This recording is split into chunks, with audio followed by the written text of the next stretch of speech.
So now we've covered front headlock. Let's go into escaping from turtle position. Again, the main differences here are going to be between wrestling and jiu-jitsu are going to be, number one, the threat of submissions. Number two, the difference in scoring criteria. Okay, whenever my opponent has a situation where she has a back-headed arm or control over my wrist, other wrist, here, and now she has a hand that can go in and strangle me, or she has a back-headed arm and she has a hand that can go in and strangle me, you cannot just be focused on escapes from here. You have to first defend the submission, defend the strangle, and now we can work to actually go into escapes. So you have to be cognizant there are submissions available here, and the scoring is very different in jiu-jitsu than it is in wrestling. The goals are very different. Her goal is to expose her back, expose my back to her. Okay, if she can do that and she can get 2 hooks in, she scores, and there's no consequences for her exposing her own back to the floor. Whereas in wrestling, the goals are completely different. She's trying to turn me and expose my back to the floor rather than to her. So the scoring criteria and the goals are completely different from wrestling and jiu-jitsu. That's why for our sport, we have to take some of the things from wrestling and use them, but we have to adapt them and change them and take what's applicable from wrestling and put it in, and use it in our sport. All right, so we're going to look at some of the classical jiu-jitsu escapes, some classical wrestling escapes, and we're going to look at how to combine them into one effective series where we can effectively get out against the best guys in the world. We're going to break this down into certain positions instead of just doing every different combination, because your partner can have many different hand positions, many different leg positions, many different hip positions. Instead of just breaking it down into every different combination you can possibly do, we're just going to break it down into near side shoulder roll, far side shoulder roll, inside leg, outside leg, stand up. So we're going to do stuff like that. I'm going to go into that in a minute here. I just wanted to give you a little introduction to escaping from turtle position, and then we're going to go into the overview and then start going into escapes. All right, let's look at the overview of how we're gonna break these escapes up. Okay, because there are, like I said, many combinations you can use, many combinations your partner can use when they're attacking you. They can go with the rear chest lock, they can go back head and arm, they can go tight waist. They can use many different combinations of the upper body and many different hip and leg positions of the lower body. So instead of focusing on what their grips are going to be, we're going to be focusing on breaking our escapes into 6 main categories. Okay, the first one is going to be near side shoulder rolls. Okay, where I come in and I roll over the near shoulder. We looked at this before as my partner was transitioning. We roll over the near shoulder and regard and put our partner back in some form of guard.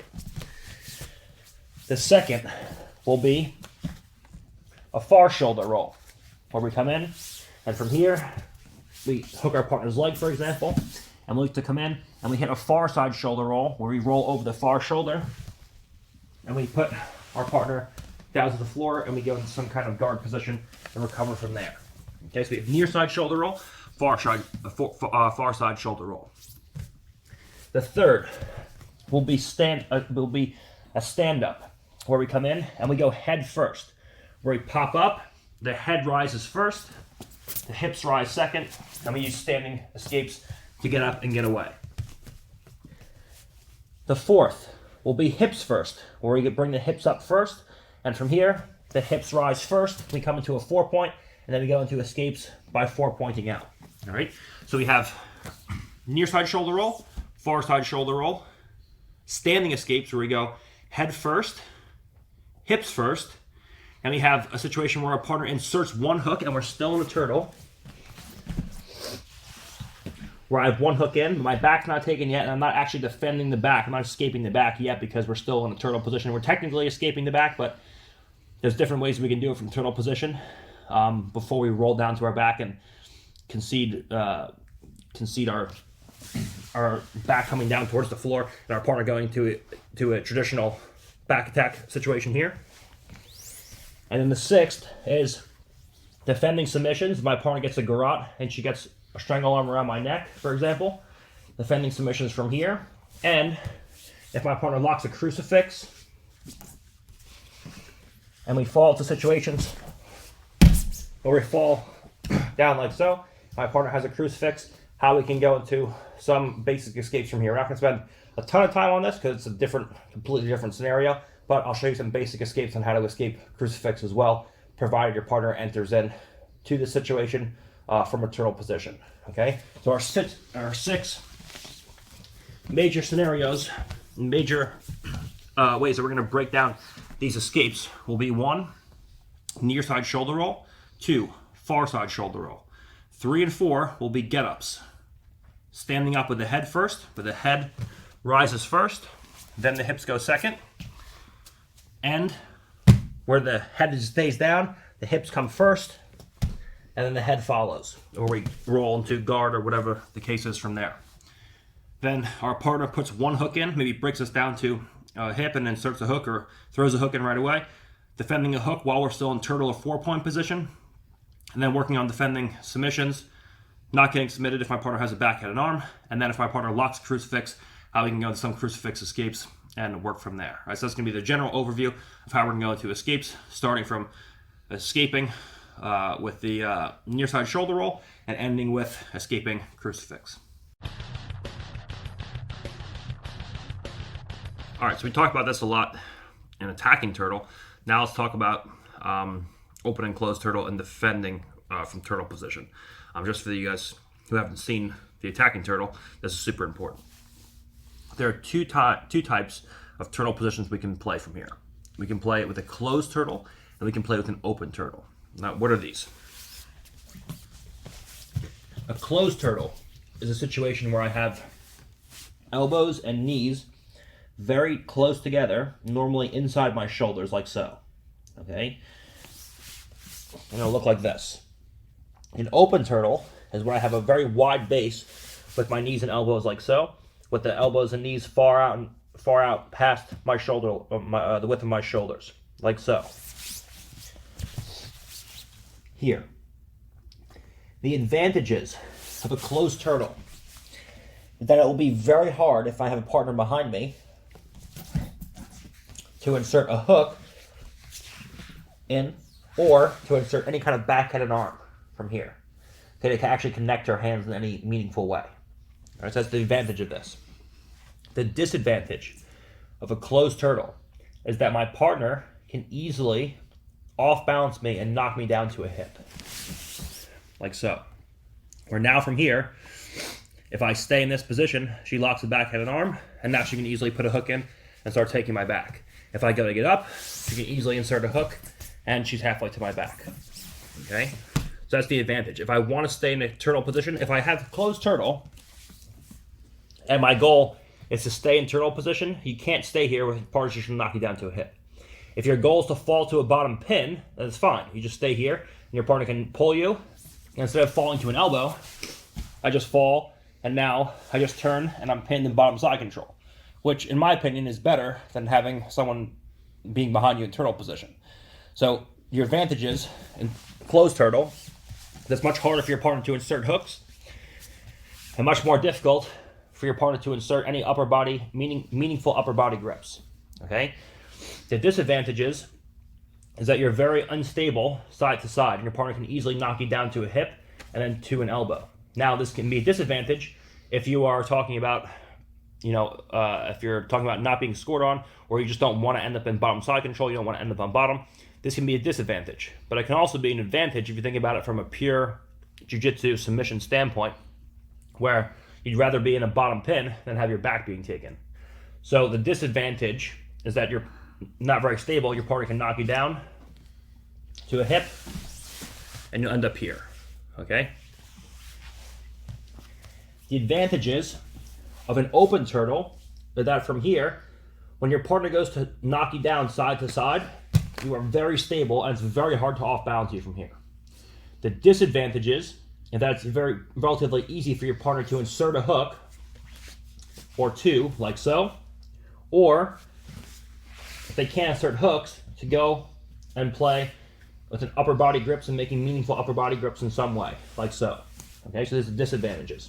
So advantages, you're very stable side to side, but your knees and elbows are further apart, so it's easier for her to insert hooks or upper body grips.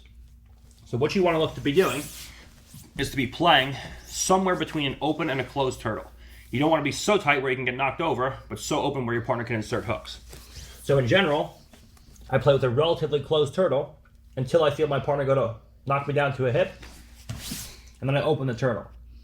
Now, when she goes to insert a hook, for example, I tighten everything back up. Then she goes to knock me over, I open everything up. Now, if I stay here, she can insert a hook. So when I feel her go to off balance me, I open my turtle. Now she goes to insert a hook, then I close everything back in. So I play between an open and a closed turtle in this kind of intermediary gray area where I'm not always open or always closed. So I keep my base by opening my turtle, and then when I see my partner try to insert upper body grips or hooks, I close my turtle. So you have the advantages of both, but the disadvantages of neither. So you can go back and forth between the two. You don't just play one or the other. Okay, so that's open versus closed turtle. All right, let's talk about what our opponent's goals are, the top man's goals. All right, when someone's behind me in turtle position, they obviously want to remain chest to back. Okay, so they want to have some kind of chest to back connection. If at any point there's no chest to back connection, it means I can just move out and move away. So she wants to remain chest to back, and she wants to look to put me into repeated unathletic positions so that I can't just roll right over my shoulder or explosively stand up and get away from my partner. Okay? So she wants to remain chest to back almost at all times, and she wants to constantly break me down to unathletic positions by putting me onto a hip, where now she has pathways of known reactions, where she knows I have maybe 3 or 4 reactions that I have to go through. I have to cycle through one or the other in order to get back up or recover. And she knows what she has to do for each of those reactions, okay? If I want to get back up to my turtle position, for example, she knows I have to scissor my legs. And as I do that, she knows it's coming. She can insert a hook, and she can start taking my back, okay? So she wants to remain chest to back, and she wants to primarily put me on a hip. So now I'm in an unathletic position.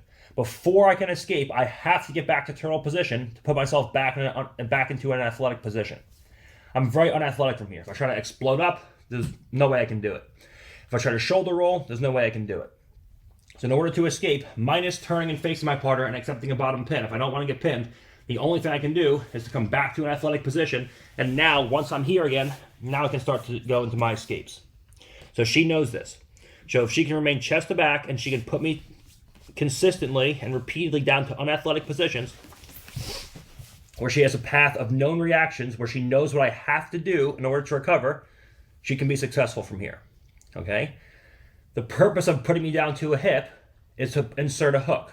Okay, so that brings us to our next goal. Whether she puts me to a hip first, then inserts a hook, or whether she threatens putting me to a hip, I open my turtle, and now she inserts a hook. Now she's halfway to my back, and she can throw her second hook in, and now she can score and go into submissions, okay? So remain chest to back, put me into unathletic positions repeatedly break me down to a hip, okay? By unathletic positions, I mean put me on a hip, put me on an elbow. Insert a hook or two, obviously, is a goal.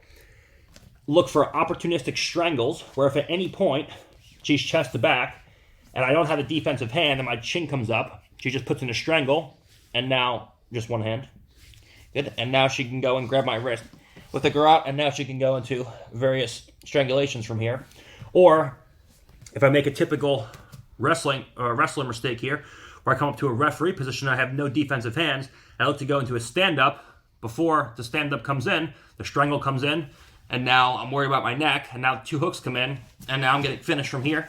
This is no good. So looking for strangles, whether deliberate or opportunistic, is a good thing for her.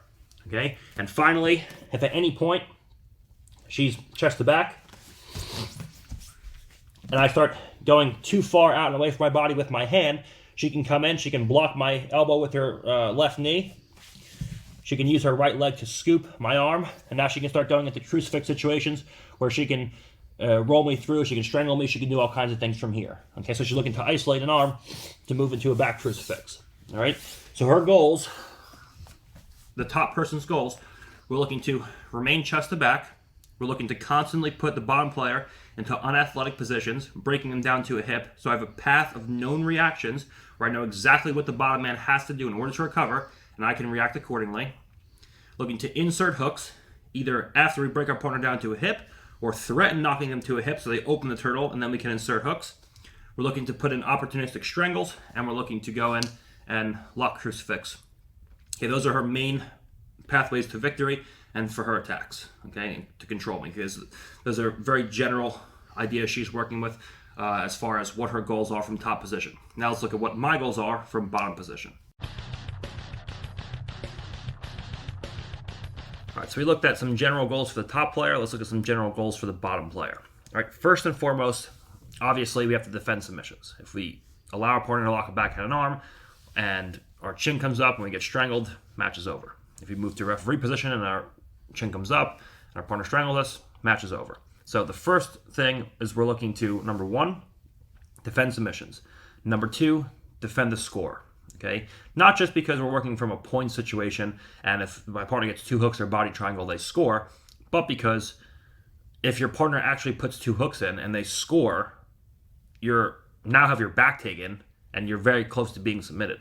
So even if you don't care about points, you still don't want your back to get taken because you don't want to get submitted when your partner actually has your back. There's nothing offensive you can do when your partner has your back. So number one, most importantly, defend submission. Number two, defend the score. Number three, we're looking to expose our back to the floor in some way. Okay, now this is very different from wrestling because in wrestling, the whole goal of the top player is to turn the guy and expose the back to the floor. With us, we don't want our back exposed to our partner. We want our back exposed to the floor. So anytime we can expose our back to the floor, whether it be in a bottom pin or whether it be regarding, whatever it is, anytime we can expose our back to the floor, that's going to be good for us. Okay, and finally, whenever we can face our partner, this is going to be good for us. Now we can do this in a couple of different ways.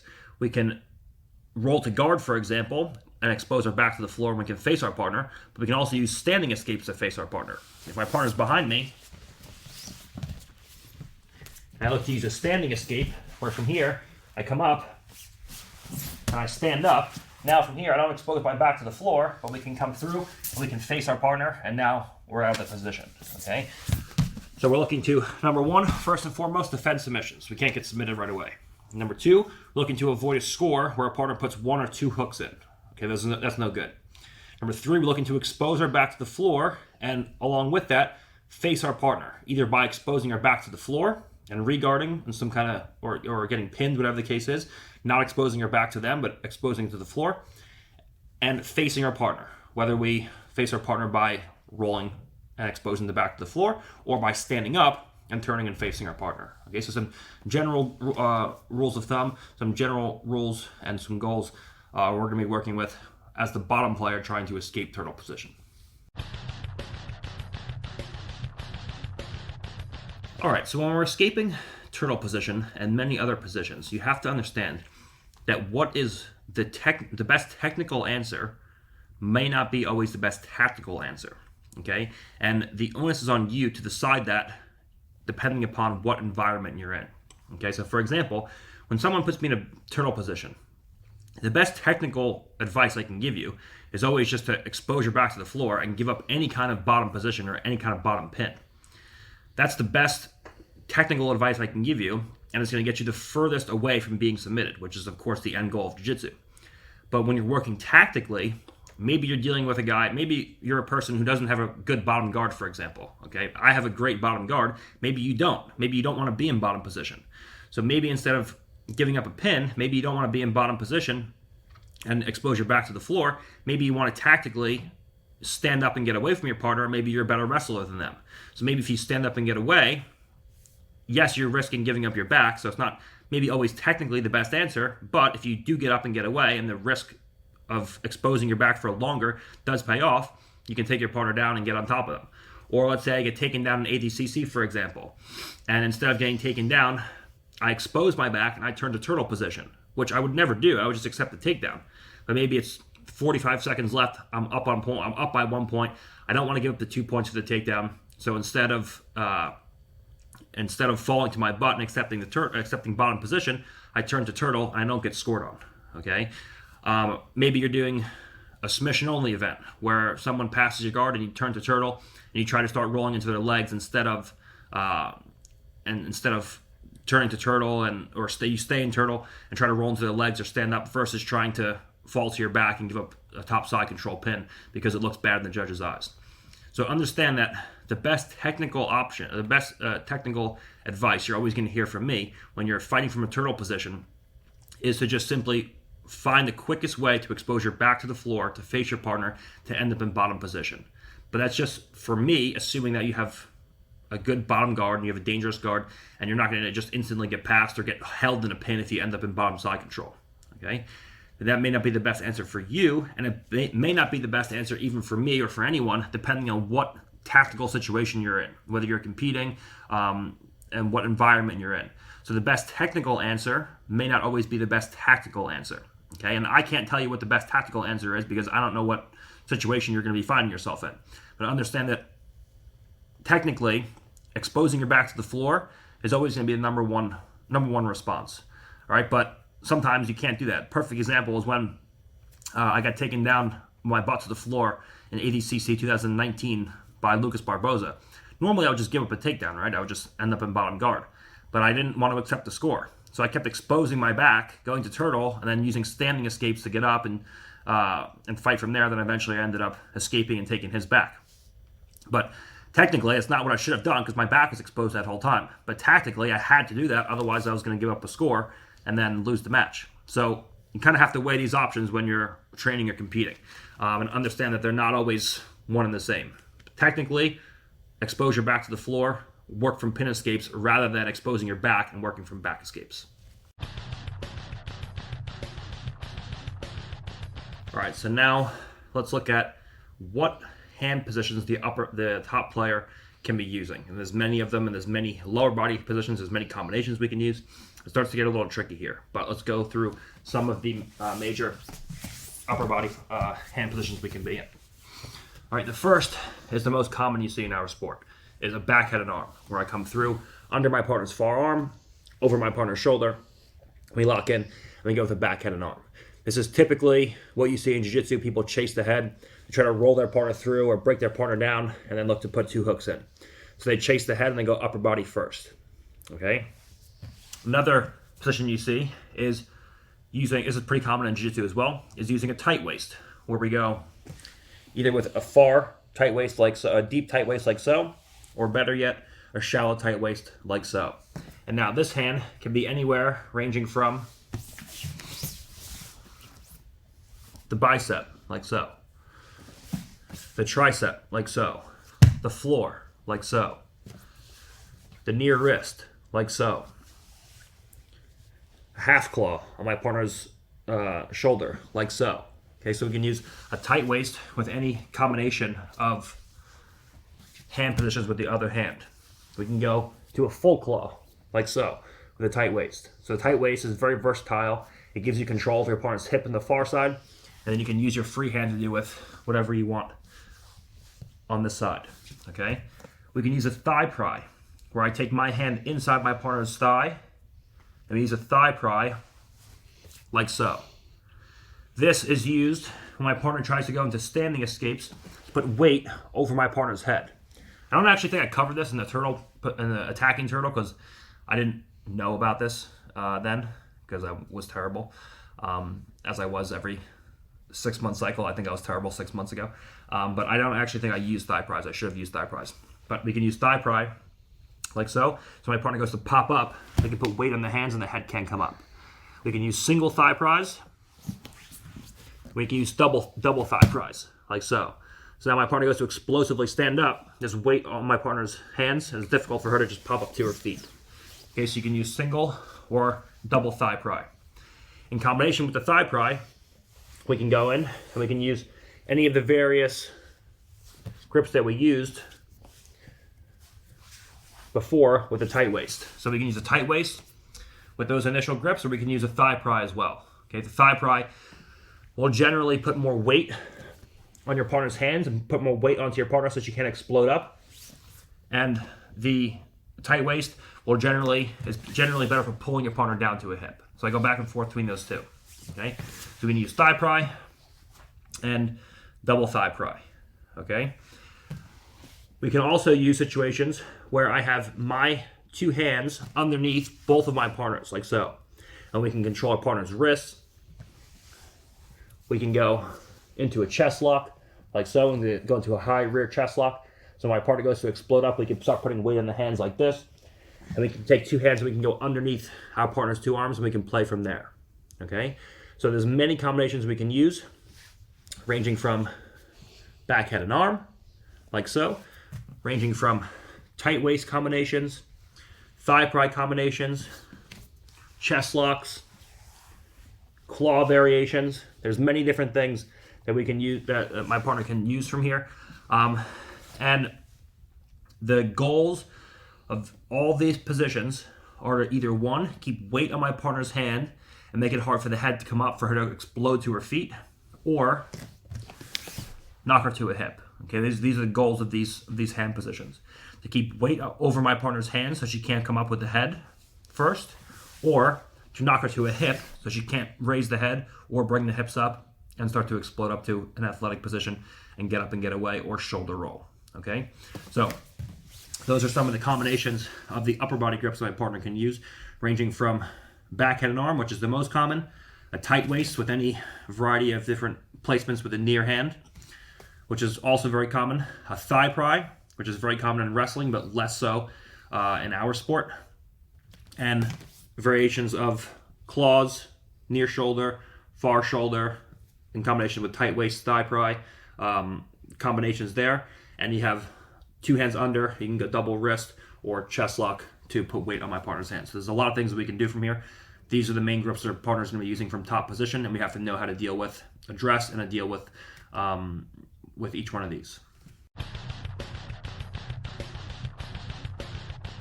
right, so now let's look at our opponent's, the top player's leg positions, what leg positions she's going to be playing when she's on top attacking me. And now, while I'm saying this, understand that you can do many different leg positions with many different hand positions, and the hand positions of the upper body have many combinations in and of themselves.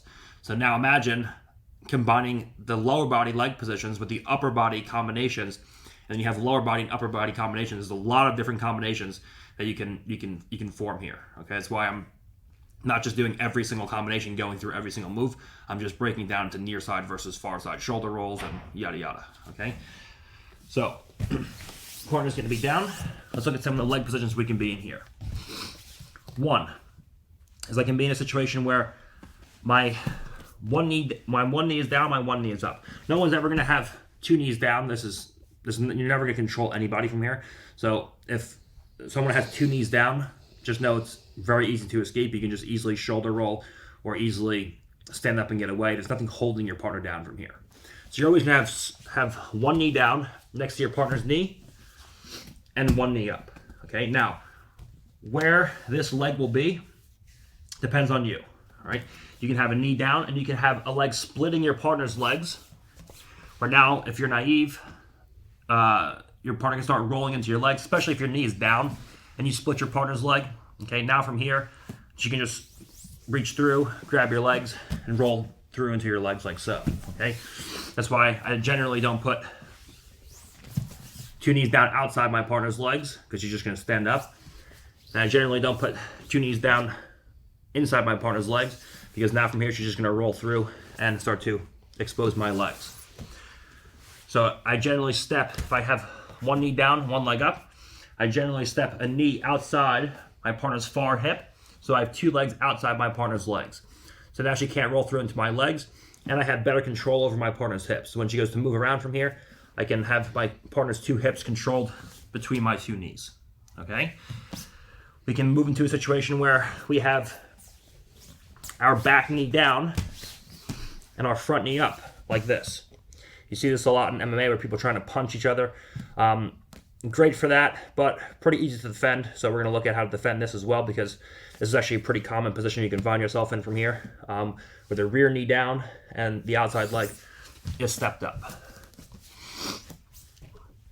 Another common position is what we're calling now the cowboy rod, where I have two of my partner's hips pinched between my knees and I play here. So So I put weight over my partner. So anytime she goes to explosively stand up, I can always put weight in the hands and make it difficult, make my partner carry my weight. Anytime my partner goes to roll over her shoulder, we can always follow her and knock her down to a hip. Okay, so we play with 2 knees off the floor and on my partner and a pinch of my 2 knees together. So when she goes to move explosively in any direction, I always follow my partner, and it's a pretty easy thing to track my partner's movement. And then, of course, a situation where I have 1 hook in. Okay, where now, obviously, if I have 2 hooks in, I'm just going into back escapes now. It's not really turtle anymore. I have my back taken. But you're still technically in a turtle here, and there's no score yet. So we can work on escaping from 1 hook when we're in a turtle position, as we spoke about previously. Okay, so main positions you're going to find yourself in from here will be, if your partner has 2 knees down like this and they're far away from you, this is never going to happen. Just immediately pop up and stand up and get away. Okay? If your partner has a leg between your legs, whether it be here, like so, or knee down, my partner can roll into my legs either way. It's harder if the leg is like this, but you can still do it. Okay, if someone's behind me and she has a leg stepped up in between like so, okay, it's going to be harder to access my partner's legs, but I can still do it by folding my body in half and inverting into the legs. So in general, I don't keep a leg between my partner's legs, but this will happen sometimes. More than likely, you'll have a situation where you have 1 knee down and a knee outside the far hip, like so. So you have knees and legs inside my partner's leg like so. You have a knee outside my partner's hip like so. You have my rear knee down with my outside leg up like so. You have a cowboy ride where my 2 knees are on my partner. And you have 1 hook in, where we have obviously our 1 hook in, and we're fighting to get our 2nd leg in as a hook or body triangle. Okay, so those are the top players' leg positions. They have to be able to address and deal with those as they come, combined with the upper body combinations. All right, so we're gonna start to go over turtle escapes now. Let's look at, I'm gonna be showing you guys some individual moves and some combinations and things like that. But the missing link to these escapes that you're not gonna see as I'm showing it is kazushi and misdirection. Okay, you need to be constantly off balancing and misdirecting. That's what's going to get you out.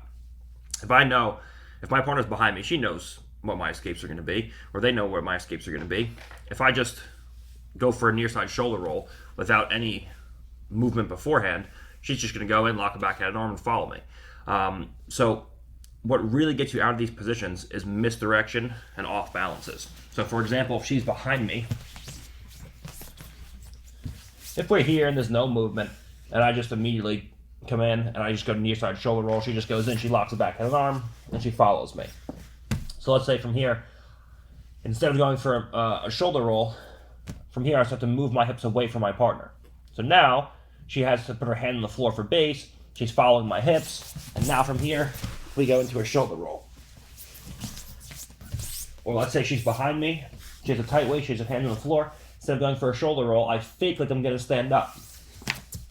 Like so. And now, to stop me from standing up, she tries to pull me to a hip. And as she goes to pull me to a hip, we go into a shoulder roll. Okay, so it's not just I'm here, and then I go for my escape. I always start with a slight off balance first, then I go into my escape, and I misdirect into a different escape.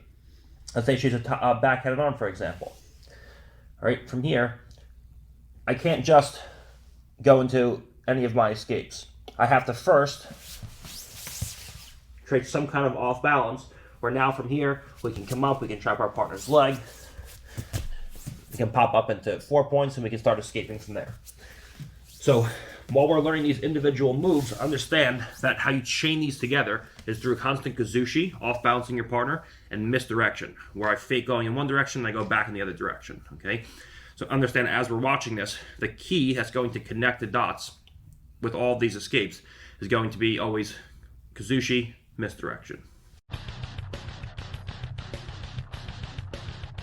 All right, let's look at a near side shoulder roll versus a Granby. All right. Whenever we near side shoulder roll on someone,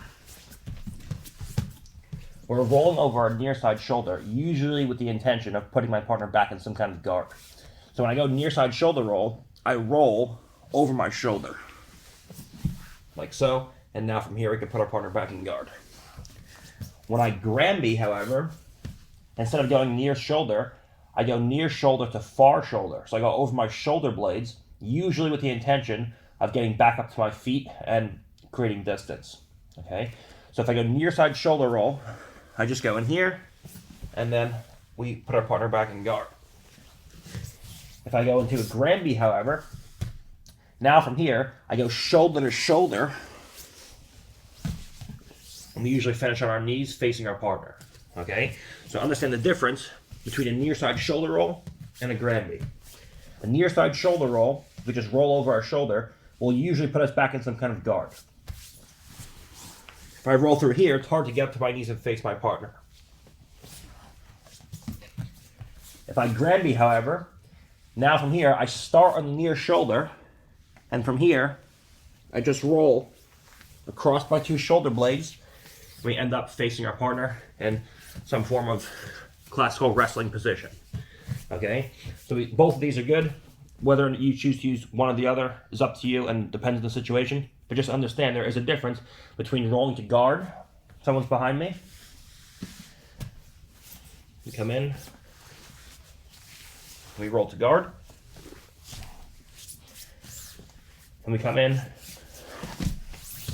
And we Granby out. And now we're ready to play. So just understand, near side shoulder roll usually puts you back in some form of guard, and a Granby will usually get you into some kind of classical wrestling position where you can come up and start wrestling your partner. Now this isn't always the case, but most of the time this is what's going to happen. Shoulder roll versus Granby. Okay, so before we start, we just spent the last 10 minutes watching Nat try to Granby. And I'm like a big fat guy right now, and I somehow managed to do it perfectly, and she just looked like she was 90 years old trying to do it. So it was great. All right, let's look at, we're gonna look at near side shoulder rolling now. Again, we're gonna split it up into these categories with near side shoulder roll, far side shoulder roll, etc., etc. Let's look at first near side shoulder rolls. Let's look at when not to near side shoulder roll. Okay, and there's some pretty clear rules of thumb here. Okay. Again, there's many different combinations your partner can use with the upper body and the lower body, and to go through all those combinations and switch them, this is a very dynamic position when you're working internal position. So to give you these mini adjustments and have you try to memorize, a million different combinations is going to be difficult. But if you can just have general rules of thumb that you're thinking about when someone's attacking you from turtle in a high stress situation, it'll be much, much easier to understand, and then the moves and the techniques will follow. Okay, so let's talk about when not to near side shoulder roll. Whatever my partner's lower body grips are, or lower body leg position is, it doesn't really make that much of a difference. It's harder and easier to roll with some, but you can always roll regardless of what your partner's lower body position is. If your partner has an upper body position where she has a back, head, and arm, like so, this is not the time to near side shoulder roll. Anytime you near side shoulder roll from here, you will always fall into your partner's lap because your partner can extend and she has upper body grips. Even if your partner has a leg between yours, like so, or a knee down between your legs, this is not a time to near side shoulder roll because of the fact that your partner can always use the upper body grips to extend your upper body and then insert hooks. So even if your partner's baiting you to roll for the legs, if I go to roll for the legs from here, she just takes the leg out now. She extends my upper body. Now my hand's down by the legs, and she punches a strangle in, and now I'm getting my back taken and getting strangled. Okay? So whenever my partner has a back, head, and arm, this is not the time to near side shoulder roll. Whenever she has a far side hand underneath mine, she has a hand up and over my shoulder, this is never the time to near side shoulder roll. Okay? You do other things from here. You 4-point out. You look to separate with 2-on-1s and face your partner. You look to far side shoulder roll. Perfect. Near side shoulder rolling is out from here. Okay, whether it be she has one knee up, she has two knees down, whether it be she's on top of my hips, whatever the case is, we do not near side shoulder roll from here. Okay. Along with this, Anytime my partner can quickly lock a back, head, and arm as I'm rolling, we don't shoulder roll from here. So for example, she has a tight waist, or maybe she has control over my wrist, like so. And now from here, if at any point she can lock a back, head, and arm before I can hit the roll, this is no good. So even though the back and arm's not locked, if I get a roll right from here, she just locks it, and now I fall into her lap and get my back taken. If she has a grip on my bicep, I go and she locks. She's gripping my tricep, I go and she locks.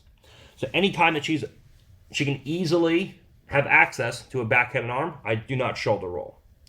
Okay? If I want to shoulder roll, I have to control my partner's hands, like so. So now she can't lock her hands in a back, head, and arm, and now I can shoulder roll. We'll look at that in a second, when we should shoulder roll.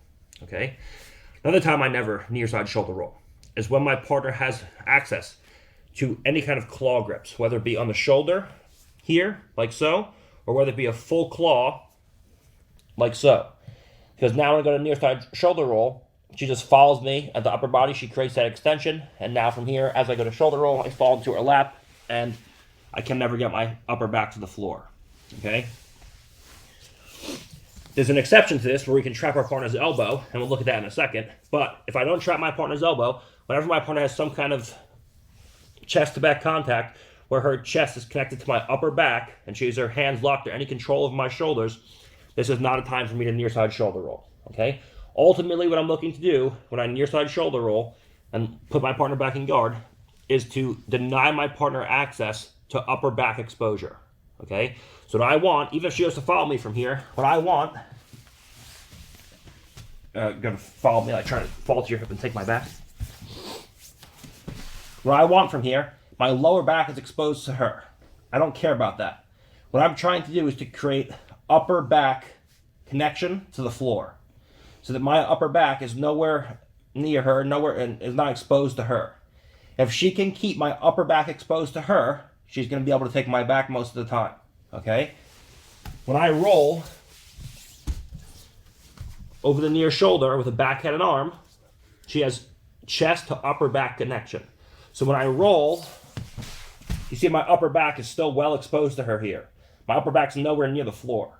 So this is why when your partner can lock a back, head, and arm, controls you with a claw, or can easily lock a back, head, and arm, this is never the time to near side shoulder roll, because of the fact that you can never disconnect your upper back from her chest and deny her the ability to expose your upper back. What we're trying to do with near side shoulder rolls and reguarding is to create a situation where our upper back is connected to the floor. And if your partner has a back, head, and arm, it's going to be very, very difficult to connect your upper back to the floor, and that's when your partner starts getting hooks in, scoring, and strangling you. Okay, so those are the times to not near side shoulder roll. When your partner has a back, head, and arm, when they can easily lock a back, head, and arm from any position, if you don't have control of their hands, or when they have any kind of claw grip, whether it be in the near shoulder or a full claw, where they control your back and you cannot get your upper back to the floor.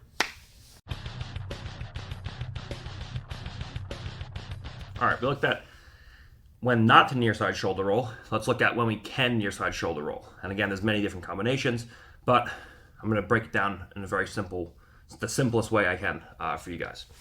All right, first is going to be someone's behind me with any kind of tight waist, no matter what kind of leg position. If I can control their near side hand, from here, they have no ability to lock a back, head, and arm. So this means that at any given moment, I can near side shoulder roll. Okay? When I look to near side shoulder roll from this position, I'm just going to grab my partner's either wrist or knuckle line, like so. Anything that blocks the hands from separating into a back, head, and arm. All right? When I near side shoulder roll, it is preferable that I make some disconnection, or I form some separation between my hips and my opponent's. So I want to, if I can, walk away from my partner first, tuck my partner's hand into my back pocket, shoulder roll on through, and put my partner back in some form of guard. Okay?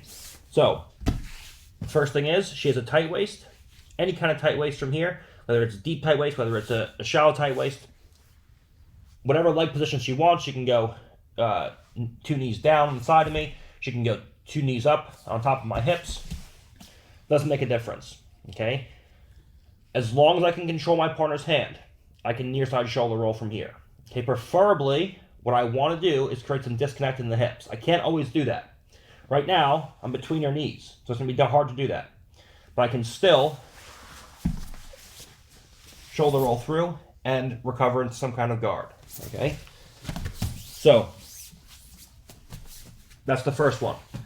We come in, she has a tight waist. I can control my partner's near side hand. What I want is to create some kind of disconnect, and as I do that, I take my partner's hand and I put it in my back pocket. Here. Now, when she goes to follow me, it won't be that drastic. She's trying to follow me, I'm playing around here, and I bump her in one direction, I hit that kazushi, and then as she goes to follow in the other direction,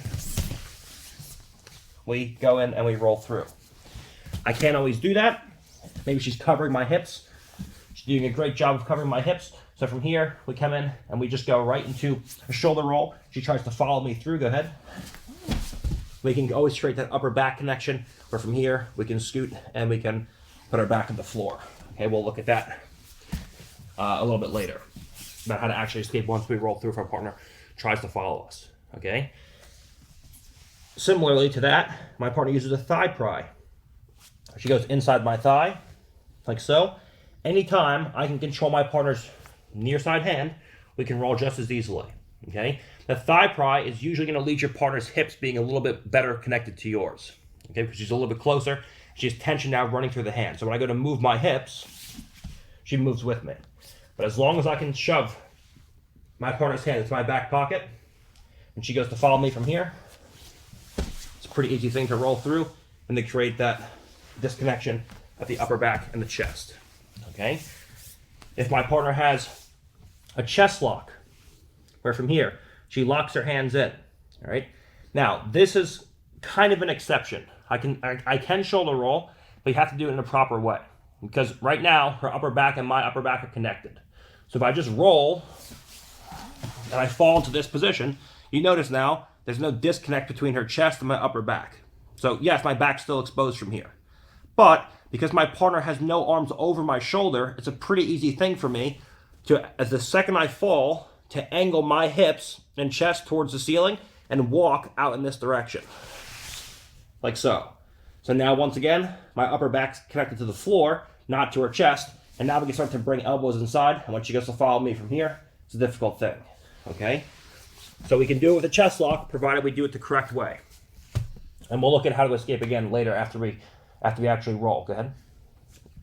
We lock up. My partner has a chest lock like so. Now from here, I can't put my partner's hand in my back pocket. I can't do the traditional rolls. So we're just going to look to roll over our shoulder with the intention of having our partner's hips angled towards us and our hips and chest angled towards the ceiling. So flat along the floor, parallel to the floor. Okay? If I roll and we end up here, this is no good. And she switches to a backhand arm and I get beat. So the second I roll, we end up in a situation like so. So the worst case scenario is I get to a headlock, my partner goes to start taking my back, I headlock my partner, and now from here we can go in and escape. All right? So the second I roll, I'm looking to land in this position. My partner's hips are angled towards me, and my hips and chest point towards the ceiling and are parallel to the floor. Next situation is when my partner has any kind of claw grip where she goes either near shoulder like so, and I can trap an elbow, or she goes far shoulder like so, and I can trap an elbow. You actually saw this against Philip Rowe in my match against him.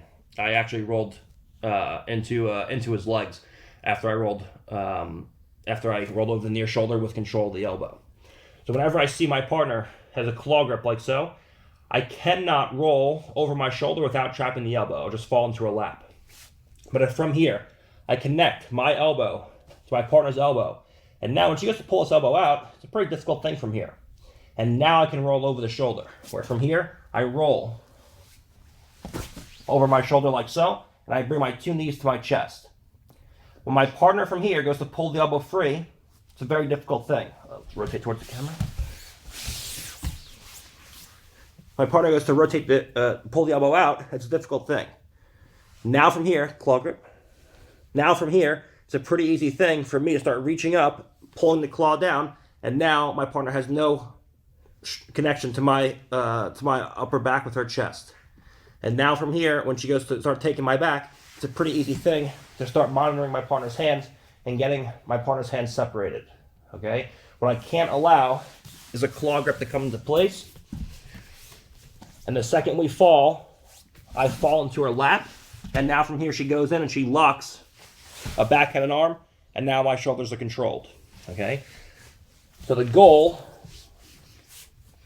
with this claw, when I trap the elbow, is the second I roll through, we're immediately looking to separate my partner's hands and control my partner's hand like so. So now, when she goes to lock her hands from here, I can always pass off, separate my partner's hands, and start to get my back to the floor. Or, in the Philip Rowe match, you saw things like I came in here, and I used it to back step into his legs. We can do a bunch of things like that we'll look at as we continue. But provided we can trap our partner's near side elbow when she has a claw grip, whether it be near shoulder or far shoulder, I can roll over the shoulder and separate my partner's hands. And finally, one of the best times to hit a near side shoulder roll is an opportunistic roll when my partner disconnects her hips just enough to be able to pull me down to a hip. So when I'm looking to knock someone down to an unathletic position and I pull my partner down to a hip, that's a great time to near side shoulder roll. Because now your partner's far out and away where it's hard to lock a backhand and arm. And when I pull my partner down, I have weight on this hand. So even though she's not controlling my hand, I can't use this hand to come to a backhand and arm because there's weight on it as I'm pulling my partner down to a hip. So from here, I'm behind my partner. I see she moves away. She puts weight on the hand, and now she can't lock a backhand and arm right away. So I time it. So the second she goes to move away and pull me, that's when we roll through and we re-guard. Okay? So she's behind me. I use an opportunistic roll where we're playing from here. I'm defending. We're doing whatever the case is. Then I see she goes to move away and pull me down to a hip, and we just use that to roll through. And now we face our partner, and we can re-guard easily. Okay? So when we're breaking this down into very simple terms, when am I looking to near side shoulder roll? Whether my partner has a tight waist, whether my partner has a thigh pry, it doesn't make a difference. What her leg position is doesn't really make a difference. If I can control my partner's near side hand and stop her hands from locking, I can always roll over my near side shoulder. Okay? Anything that allows me to get my upper back to the floor and takes away her ability to connect her chest to my upper back is money in the bag for me. Okay, with chest locks, she has a great ability to connect her upper back to my chest. But when I roll through, if I roll through and immediately angle my hips, I can easily walk my upper back so far up towards her head that it's hard for her to actually keep that connection of the chest and the upper back. So the chest lock is one exception where she starts with great chest to back contact, but when I roll through, I can immediately walk my shoulders out and get my upper back to the floor. Okay? If I can control my partner's near side elbow when she has any kind of claw grip, then I can roll through and I can look to separate my partner's hands. Okay, whenever my partner's hands are separated, that means it's a pretty easy thing usually for me to walk my upper back out to the floor.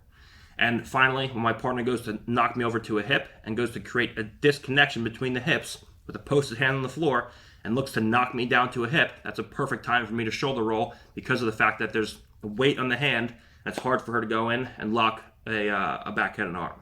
Okay, so there's the main scenarios where you're going to be able to near side shoulder roll, and we looked at previously went to not near side shoulder roll. So again, there's many combinations that your partner can be using with the upper body and lower body grips. But if you just think to yourself, okay, I want a near side shoulder roll. Does my partner have a backhand and arm? If yes, not the time to near side shoulder roll. Can my partner lock a backhand and arm as I'm going into the roll and create a strong chest to upper back connection? If yes, not the time to near side shoulder roll. If you ask yourself, when I near side shoulder roll, can I create a connection of my upper back to the floor? If the answer is yes, then yes, you can near side shoulder roll. Okay, the whole purpose of near side shoulder rolling is to create the connection of your upper back to the floor and deny your partner the ability to create upper back exposure. Lower back exposure we don't care about. It's upper back exposure that we care about. Okay, so if you ask yourself these simple questions and you follow these simple rules when you're looking to near side shoulder roll, everything will become a lot easier. And regardless of your partner's upper body or lower body position, if you can follow these rules, you're going to be able to get out more times than not. Let's look at now ways to be offensive when we near side shoulder roll, assuming a partner wants to stay on top of us. All right. If someone just falls to their hips with us and tries to chase our back, and we have to get our back out and away, we're going to look at how to actually go into escapes once we hit the near side shoulder roll, provided our partner wants to follow us. But this time, let's say we go to near side shoulder roll against the tight waist. Partner tries to keep a tight waist and stop me from rolling, and they just want to end up, they're worried about ending up on bottom position, so instead they just hold on, try to stop me from rolling so they can take my back. I roll through, and then like, okay, at least I have top position. How can we deal with this? So we're gonna have someone behind us, like so, the tight waist. We're gonna come through, and from this position we're gonna go in and we're gonna grab and control our partner's near side hand, like so. Now again, we're always looking to create some kind of disconnect. If we can, great. If not, oh well. Now from here, when she goes to lock that backhand arm, she's always going to be trying to do that. I just shove everything to my back pocket. She goes to keep a strong tight waist on. I near side shoulder roll, and from this position she tries to hold, but I can always bring my hips down below her shoulders. Now from here, she's overextended trying to hold on to the tight waist. So I just take my leg around in a big circle, and I just throw my hips forward. We lock in to an initial trap triangle like so. And now from here, we have a variety of different ways that we can go. We can switch to arm bars, we can switch to traditional triangles, we can switch to Hantai Senkaku. We can do a bunch of variations from here where we can go into attacks on our partner. So in a situation where our partner overcommits to stopping us escaping and doesn't try to follow us, when we see this, your partner will always be overextended as you land. So we come in, we control our partner's near side arm. Okay. Now from here, as we go to start walking away, we got to start shoulder rolling. She goes to chase the backhand arm, but it's too late. We roll through. From here, we take our shoelaces inside of our partner's hip. And then we're going to look at this, at why we do this in a second, when we can enter into our partner's legs. From here, she tries to commit to holding my hip, but she gets overextended. From here, we just go through and we lock our two legs, and now we're ready to go in and transition into our triangle series from there. Okay, so what this will look like is someone's in behind us, and from this position we go in, we go to look to start controlling our partner's hand and going into a shoulder roll. From this position, as we go to roll, we control the hand, we shove our hand into the back pocket, we go to roll through. She goes to hold on to the tight waist. We put our partner in a situation where we have a trap triangle locked. We control our partner's posture, and now we're ready to go in and start attacking. So whenever my partner overcommits to the tight waist, the reason she will do this is because if from here I go to shoulder roll and my partner can pull my hips back down, then from here I won't be able to roll. Okay? But when I shove my partner's hand in my back pocket, now she has no ability to lock her hands or do anything or chase my back. And from here, when she goes to keep that tight waist, it's just her arm against the entire roll of my body. She goes to hold on strong. She can slow me down, but she can't stop me. And now from here, we go in, we lock our legs, and we're ready to go in on the attack. So instead of just rolling and escaping from turtle position, we roll into an offensive position where we can go in and start attacking our partner's upper body. Okay, so let's look at entering the legs on a relatively naive opponent. So we rolled to the upper body, now let's go into the lower body. Whenever someone keeps their legs between our legs, you see the basic roll through where you can enter your partner's legs. There's a specific way we have to do this. Like I said, if my partner baits me with the leg between my legs but has a backhand arm, not the time to roll. Okay, so I roll only whenever I see my partner can't lock a backhand arm before I go to hit the roll. All right. From this position, it's easier but not impossible. Or it's easier to do it when your partner's knee is down between your legs, but it's not impossible to do it when your partner's foot is stepped up. Okay. Okay, so let's take a look at both. Right now, if my partner can keep her knee above my tailbone and covering my hips, it's not going to be realistic for me to roll into her legs from here. But if I can create any kind of off balance where I can get her knee pointing right towards my tailbone, underneath my tailbone, this is going to be the time for me to start rolling now. So if I just try to roll from here, I'm never going to be able to do anything. So I start moving around. I start threatening stand-ups. I start moving around. I start getting the inside elbow position. I start coming in. I start trying to face my partner. And now somewhere in this transition, she ends up with her knee below my tailbone. Whenever I see this, I reach first with my outside hand. If I reach with my inside hand first, my partner locks his backhand and arm. This is no good. So first, I reach with my outside hand like so. Now I have a grip of my partner's leg. From here, once I tuck my head, then I go to the second leg. What I can't do is have a situation where I let go of my partner's hand. I have control of the leg with my hand. She blocks the backhand and arm. And now from here, it's her leg versus my arm. And as she goes to kick that leg back, I lose the leg and the backhand and arm comes in. And now she knocks me down to a hip. So from here, I control the hand, I get to the leg first, and now as I begin the roll, I step my leg up. As I begin the roll over the near shoulder, I go to the second leg, okay? Once I have control over both my partner's legs, when she goes to sprawl those legs back and away, it's a very, very difficult thing from here. And now you have a very good choice of how we're gonna go from here. The easiest way, if my partner's weight leaning forward, is to use a tornado method where I use a pendulum of my leg to get my partner going forwards, forwards, forwards. And then from here, we go in and we lock up with cross hashigurami and we enter into our partner's legs. Okay? So that is the hardest of the two. My partner's leg is stepped up and I have to use some kind of kazushi in order to get her knee into the correct position. So right now she's covering my hips with her knee. It's going to be hard. If I go to roll from here, she just raises her knee above my hips, and there's no roll. So from here, I play a game where I look to circle my hips away. I look to sit to bottom guard. I look to go in. I look to stand up. I look to do all these kinds of things. And her foot's still up, but her knee now is in a different position. And now instead of being around my hips and covering my hips with my hips between her two knees, now her knee's pointing directly at my tailbone and is below my hips. Okay? From here, we reach first with the outside hand. We want to avoid a backhand arm at all costs. So we just extend our left leg, our outside leg, and we catch wrist deep around our partner's hamstring like so. Now from here, as we go to roll, that's when we switch to the second leg. I don't want to let go, have my partner dive forward and sprawl the leg back. I lose the leg and now the backhand arm comes in. So I catch, I control my partner's wrist.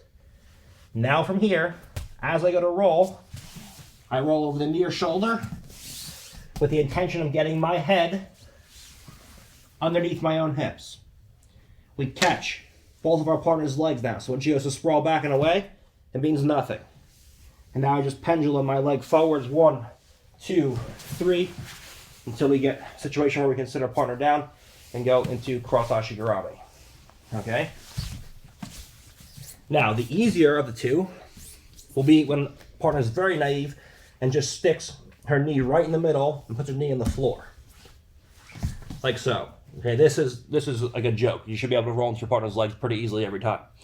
Again, what I can't have is a situation where I go to roll and she locks it back at an arm. Okay? So the first thing I'm going to do is I'm going to control those hands from locking. Whether it be with control over my partner's hand, my partner's wrist, whether it be a grip inside my partner's forearm, so when she goes to lock her hands from here, she can't do it. As long as I can control his hand in some way, I'm golden.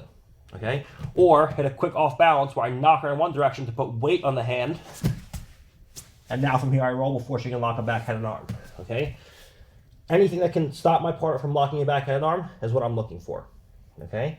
Now, we go in, we catch, like so, once again. It's more, this time, about stopping your partner from locking the backhand and arm, and not about your partner's knee position. Your partner's knee position doesn't have to move. You don't have to get, you don't have to off balance your partner to get her knee in a better position. Her knee's already where it's supposed to be. Just make sure your partner doesn't lock a back head and arm. From here, we just go in, the same thing. We step the left leg up. As we go to roll, we access our partner's secondary leg. And now from here, when she goes to sprawl, we can easily kick our partner through and go into cross ashigarami.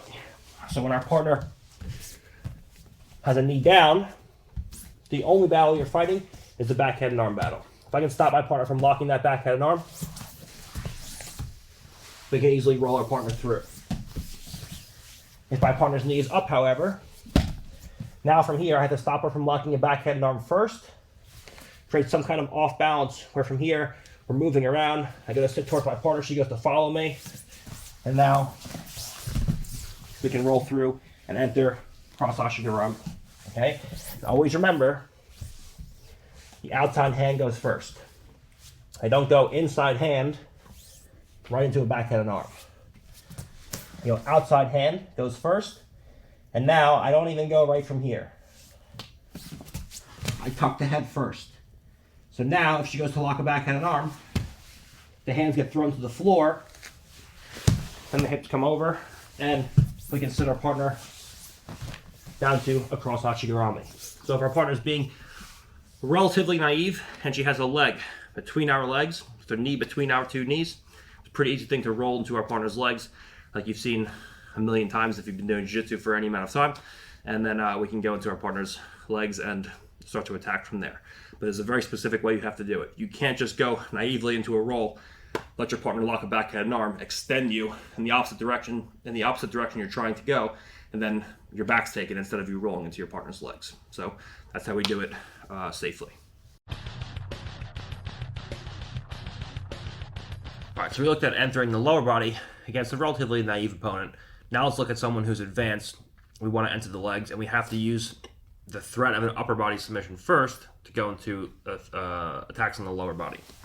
So as we looked at with our partner being behind us, we go to create separation in the hips if we can. If not, we just go in and we roll through. This time, we put our shoelaces inside of our partner's hip like so. Okay, this is going to be super, super important now. If my partner tries to follow me with a tight waist and stop me from rolling through, nope, stay up, just put tension in the tight waist. He goes to stop me from rolling through. From here, we go in and we scoop our partner's leg like so. Now, what we don't want is for our partner just to drive the knee down to the floor, and we can't enter the legs now. So usually what I recommend is first, I come through and I threaten a triangle like so. So my partner now, if she drives the knee to the floor and comes into me, she goes right into the triangle. So she has no choice now but to posture with the head, and as the head comes out and away, now she's not driving in and trying to crush me. The main danger you run into from here is if you just try to enter the legs, your partner puts the knee on the floor, gets heavy with the head, comes forward, and tries to crush you, and now you can run into some issues here. Okay, you still have the inside knee position, but it's easier if we have a partner moving back and away, not coming forwards into us. So I recommend threatening attacks first at the upper body. This will always elicit a defensive reaction where your partner postures away, and now she's no longer trying to crush you. And now from this position, there's many different ways you can go. You can fire a leg over, you can pull yourself into an outside ashigarami, you can feed your partner's leg across, and you can go into 50, backside 50, and you can do all these different attacks that we've seen before, okay? But usually what I recommend is I at least threaten the upper body submission first, where we come through, I threaten the upper body submission, I scoop the leg. Now from here, if she comes into me, she comes into the triangle. So if she tries to come forward and crush me, she gets triangled. What she has to do is posture up and away, and as she does that, that gives me time now to enter into the legs without a big heavy guy coming in and crushing me. Now, once I have access to my partner's heel, now when, it doesn't matter how strong or how big she is, when she goes to crush me from here, she has no ability to crush me because I have a straightened leg, and now I can go into attacks on my partner right from here, okay? So whenever I feel my partner's leg is not between my legs, and I won't have the opportunity to roll into my partner's legs, maybe a knee's between my legs, but the foot is on the outside, like so, where now she's a shin pin, she's pinning my leg, and it's hard for me from here to roll into my partner's legs. Now this is going to be a time where I come through. I have to clear my partner's shin. If I have a shin pin, I can't roll from here because then my leg gets caught. So I have to move myself into a position where I can create some kind of disconnection and then go into a roll. And now from here, we come through, we threaten a triangle. We just reach with our legs like we're going to do it. Maybe we don't even want to hit a triangle. Maybe we just reach for our partner's upper body. She has to address this by posturing. And then we just fire our leg over. We get to our partner's leg. And now from here we can go in and go into any of the variety of attacks that we want on my partner's lower body. Okay, so threatening the upper body to eventually go into the lower body. And again, if my partner has a foot and a knee between my legs, we can roll through pretty easily here. If she has a knee between my legs but a foot outside mine, now this is going to be no good. And this is why it's hard for us to roll without kazushi and misdirection. If I just try to roll from here, my partner just pins my leg, and then I get caught in this weird, awkward position. So I'm always playing here. She goes to pin my legs. Maybe she's good leg pommeler. I'm playing around. I'm looking to move, looking to go. I'm looking to stand up, looking to move around. And now from here, I create some kind of disconnection. We roll through, and we go into our partner's legs or into the upper body, whatever you want, or just make a recovery. Okay, you can just roll over the shoulder and recover in some kind of open guard if that's what you want to do. That's perfectly fine. Okay, but anytime we can go from a purely defensive cycle into an offensive cycle, we're going to be much better off. All right, so now let's look at, we shoulder roll. Instead of opponent just trying to tight waist and remain in top position, they make an active attempt to follow us through. Okay, now, a good opponent will always do this, and as you roll, they'll try to lock a backhand arm and follow you through. The question is, how can we avoid this? Whenever I see someone, whether it be with a tight waist, whether it be with a thigh pry, whatever the case is, when I hit a near side shoulder roll and an opponent comes down with me, it's because they're trying to create upper back exposure to them, okay? So let's look at what we're trying to accomplish here once we get our upper back to the floor, okay?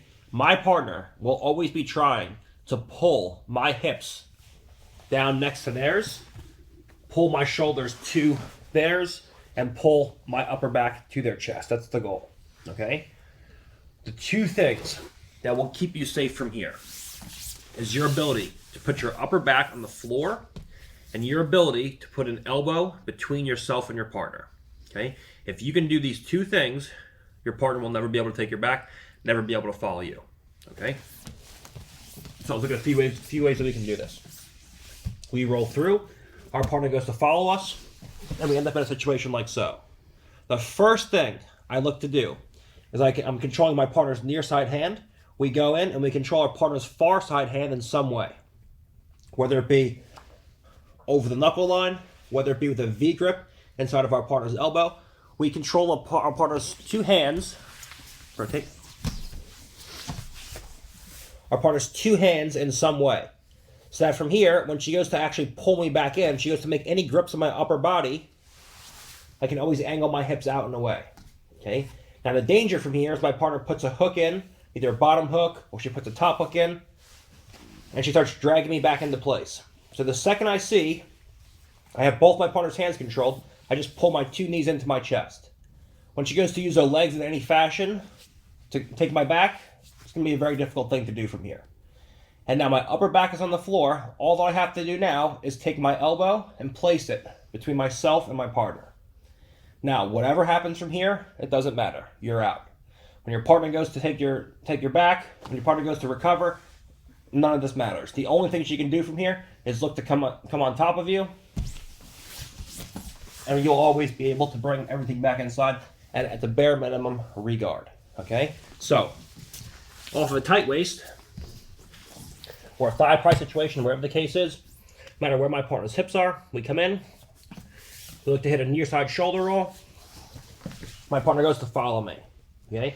What I can't have is for my partner from here to control my hip, and now she pulls my hips down, she starts inserting legs. This is no good from here. Or she takes her hand up and she goes claw, or she goes near side shoulder, far side shoulder, and she starts controlling me here. So the second I land, we go in and we control our partner's two hands. When she goes to move and to use any grips effectively, it's a difficult thing to do. When she goes to use her legs effectively, I just pull my knees into my chest. When she goes to create any upper back exposure, she can't. And now what gets me out from here is my ability to take my elbow inside and put it as a wedge between myself and my partner. So now wherever she goes from here, we can always bring our legs back inside. Okay? So what we're going to look at now, situation where I go to roll, she's going to legitimately try to take my back, and I'm going to try to escape. If she can't take my back, she's going to kind of try to come up and mount, get top position, and recover from there. Okay? As long as you bring everything inside, you're going to be safe. Upper back to the floor, elbow between yourself and your partner, you're safe. Okay? So we're playing around here. I'm not letting her locked. We go in, we shoulder roll.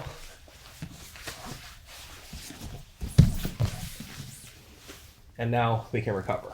Okay? Just focus on two things, no matter what your partner's grips are. Upper back to the floor, elbow between yourself and your partner. If you can deny your partner upper back exposure and put a wedge between yourself and your partner, you're going to be safe from here. Okay? The one exception to this, not a true exception across the board, but there are slight exceptions and slight variations, is when your partner has a chest lock. Because now, when I go to roll through, I roll over the near side shoulder, like so, and now from here, I can never get my elbow between myself and my partner. If my partner at any point unlocks her hands, I use a cross wrist grip to bring the elbow inside. So if my partner at any point ever goes to unlock the hands and change grips, we bring the elbow inside and now we're free. A smart person will keep the hands locked. If I can't bring my elbow between my partner from any of these scenarios, we headlock our partner, like so. And now from here, we can turn up and either rotate inside my partner and turn to guard, or as she goes to get up on top of me, from here we can bring legs inside, and as she goes to come up, we bring legs inside, we make space, and now we can re-guard, or if we got a guard pass, accepting a bottom pin, whatever the case is, our back is not being taken. So we have a chest lock, and we go to roll, and we feel like our partner from here has that upper back exposure. We just from here angle our hips, and we walk our upper back to the floor. If our partner unlocks the hands to change the grips, we bring the elbow inside. If my partner keeps the hands locked, we headlock. And now, when she goes to retake my back from here, the most she can do is get on top and pin me. Okay? So, in the event of a chest lock, of a rear chest lock, elbow slipping becomes difficult, but headlocking becomes easy. All right? So, keeping the upper back on the floor so your partner has no upper back exposure, and either putting a wedge between your partner with the elbow or around your partner's head for a headlock, and those will guarantee you'll be safe. Okay? Combine that with taking the knees to the chest so your partner can't extend you and use the legs, start entangling your legs and putting hooks in, and then pulling the upper body back in. Knees to chest, upper back to the floor, good elbow position, you'll be safe from there.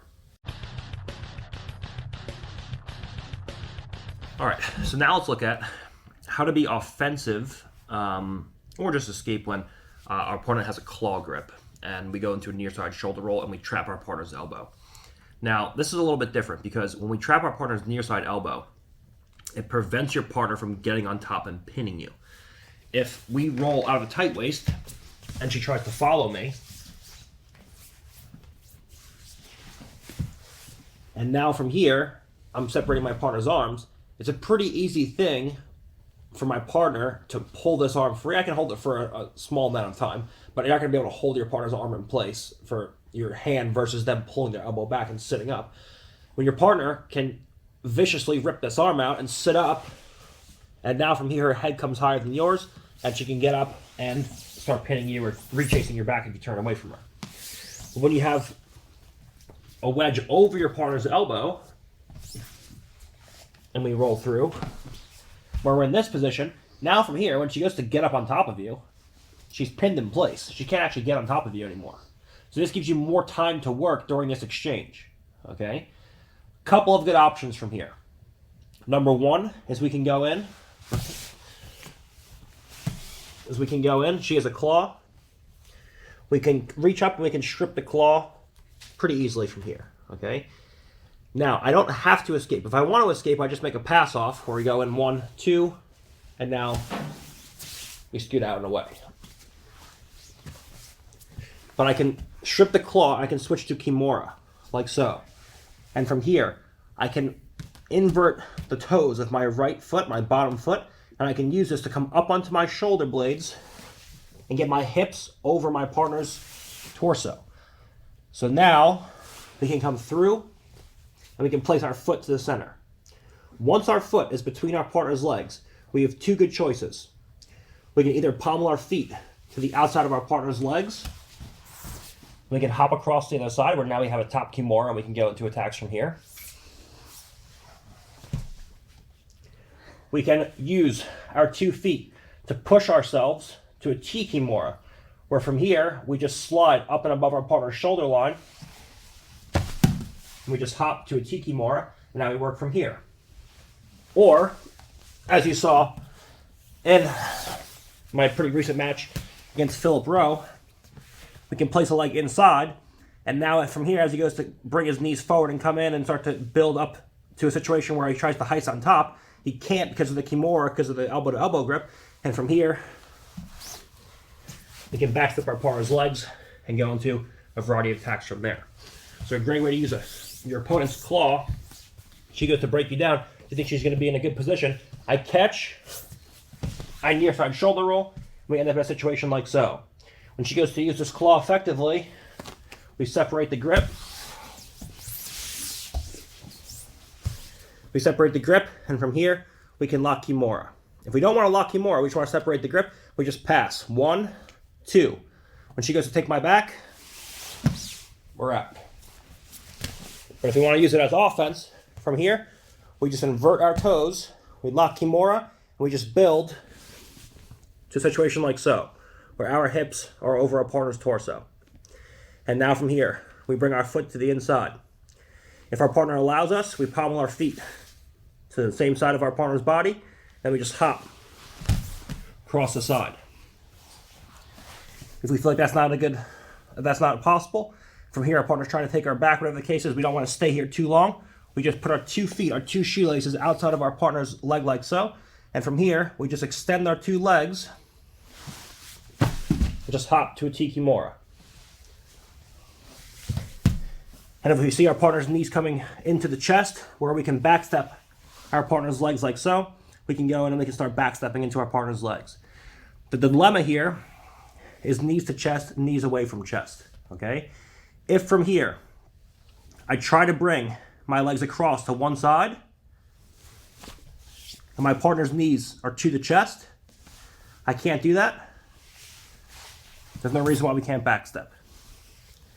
If from here, we go into a situation where I go to backstep and my partner's knees are to the chest. I go to backstep and she extends the legs away from me. We pommel across, and now we can go across our partner and play from here. Okay? So we're playing a dilemma game between my knees being to the chest, where now we can't come across the other side, but we can easily backstep into our partner's legs. Or a situation where we try to backstep into the legs and our partner extends the legs, making it easier for us to hop across or fall across the T Kimura. Okay, so using our partner's claw as offense, a pretty basic way of doing this. Again, we're not really in turtle anymore, we're more like a crab ride position. So I could spend a lot more time going into escapes and other things we can do from here, but just basic escaping the claw, using your partner's claw to either escape and get your back to the floor, or go into some offensive movements where we can go into the attack after we near side shoulder roll. And again, tons of other things that we can do from there, but these are the core, most basic ones. All right, so let's look at some more back, head, and arm stuff right now and kind of segue into far side shoulder rolls. Let's look at this segment, the law of the locked hands, when it pertains to a back, head, and arm. Okay, now this is super important for you to understand. When someone locks a back, head, and arm, and you have control of their arm with two of your hands, your opponent is now forced to stay with locked hands, and if they don't, it's easy for you to escape. What do I mean by this? If my partner's behind me and she's a backhanded arm from turtle position, and I have my defensive hand in place, obviously I have to have a defensive hand in place because I don't want to get strangled. Okay, so I put my primary defensive hand in place, like so, with the thumb inside, and my secondary hand like so. If my partner, at any point, unlocks her hands to change her grips, when I have control over my partner's arm like so, you're out every single time. Okay, no matter if she's here on her knees, if she's behind me, and she's covering my hips, it doesn't make a difference from here. If, from this position, your partner unlocks her hands and goes to change the grips, I can always convert it to a 2-on-1. And now from here, when she goes to follow me in any direction, the 2-on-1, the 2-on-1 will always get me out. Okay? So, when my partner locks her hands, understand that we're in a backhanded arm. The second my partner locks up a backhanded arm, she is now fully committed to this position. The only way that your partner can unlock their hands and change position is if first she goes right to the wrist and she strips my grip off. So now I have no control over her hand. I can't form her 2-on-1. Now she can go to the floor. She can go behind my arms, and she can move around from here. Okay, but short of her grabbing her wrist and stripping the grip, if she naively, at any point, no matter what her hip position is, if she at any point from here unlocks her hands and goes to change grips, from this position I can always move out and away. And when she goes to follow me or do whatever she's going to do from here, we can always bring our legs back inside in some fashion and face our partner. Okay? So at any point your partner's behind you with the backhanded arm, understand they're fully committed to this hand position now. I put a primary hand in place and a secondary hand in place. You can go over the forearm or you can go right to a 2-on-1. Both are good. Okay? If you go right to a 2-on-1, you're going to have less base of support and it'll be easier for her to knock you over to the right shoulder. If you go with an outside grip, like your normal secondary hand would be, now when she goes to knock you over the right shoulder, you have a little bit more base of support with the right elbow. But both are good. Okay? Now, if your partner wants to unlock their hands, she has to go to the wrist first, and now she strips the grip, and I can't escape right away. But if she goes to unlock her hands and switch to a chest lock, for example, I'm gone now. Wherever she goes to follow me from here, even if she tries her best to jump across the other side, control my wrist, get to my wrist now, goes to control my wrist, it means nothing. When she goes to follow me from here, we can always find ourselves in a situation where we can use this 2-on-1 to clear our partner's arm through, and now we're out. Okay? So if your partner locks a backhanded arm, they're fully committed to a backhanded arm. If they unlock their hands at any point, we can easily turn and face our partner and bring our knees to the inside in some fashion. Okay, now we're going to look at some of these escapes where a partner locks their hands in the backhanded arm and naively says, oh, I want to switch my hand position. We have a 2-on-1. How can we turn and face our partner and recover guard? And then we'll segue that into, if our partner keeps the hands locked, how can we go into near side or far side shoulder rolls?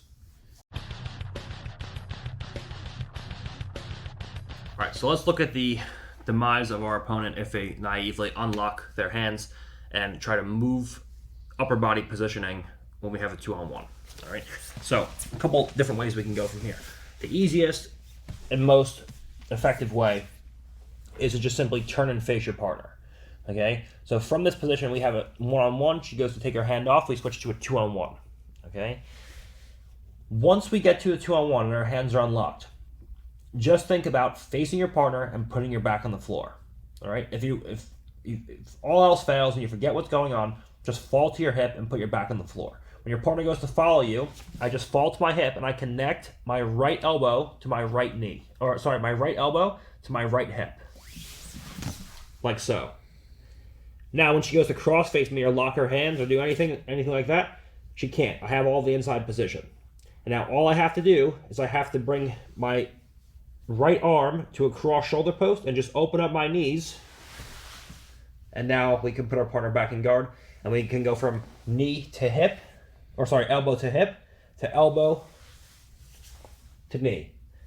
And now we exploit a very strong structure with the elbow and knee connection. And when my partner goes to pressure into me, we can fully recover into any kind of open guard from here. Okay, so that's the most simple way that we can do this, is just defending, getting back to a neutral position. Whether she has her knees here, whether she has her knees open above my hips, doesn't really make a difference. When my partner goes to unlock her hands, we just switch to a 2-on-1.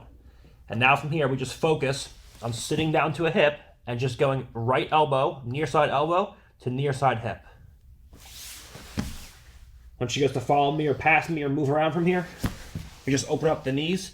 We go knee to elbow, and now we have a cross shoulder post, and we're ready to work in any kind of open guard. So when she goes to follow me from here, this is what it'll look like a little bit more realistically.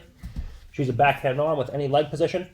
From here, we're playing around. She goes to open up her arms. When she opens, she's going to try to follow. I'm just going to sit to guard. And now we can do a simple recovery. All right. Now, if we want to be more offensive, instead of just falling to a supine position, my partner goes to open up her hands from here. We convert to a 2-on-1. This time, we step our inside leg up, and we put our knee right next to our elbow, like so.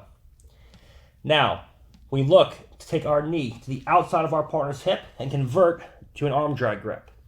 So this time, as we fall, my partner goes to come towards me and follow me.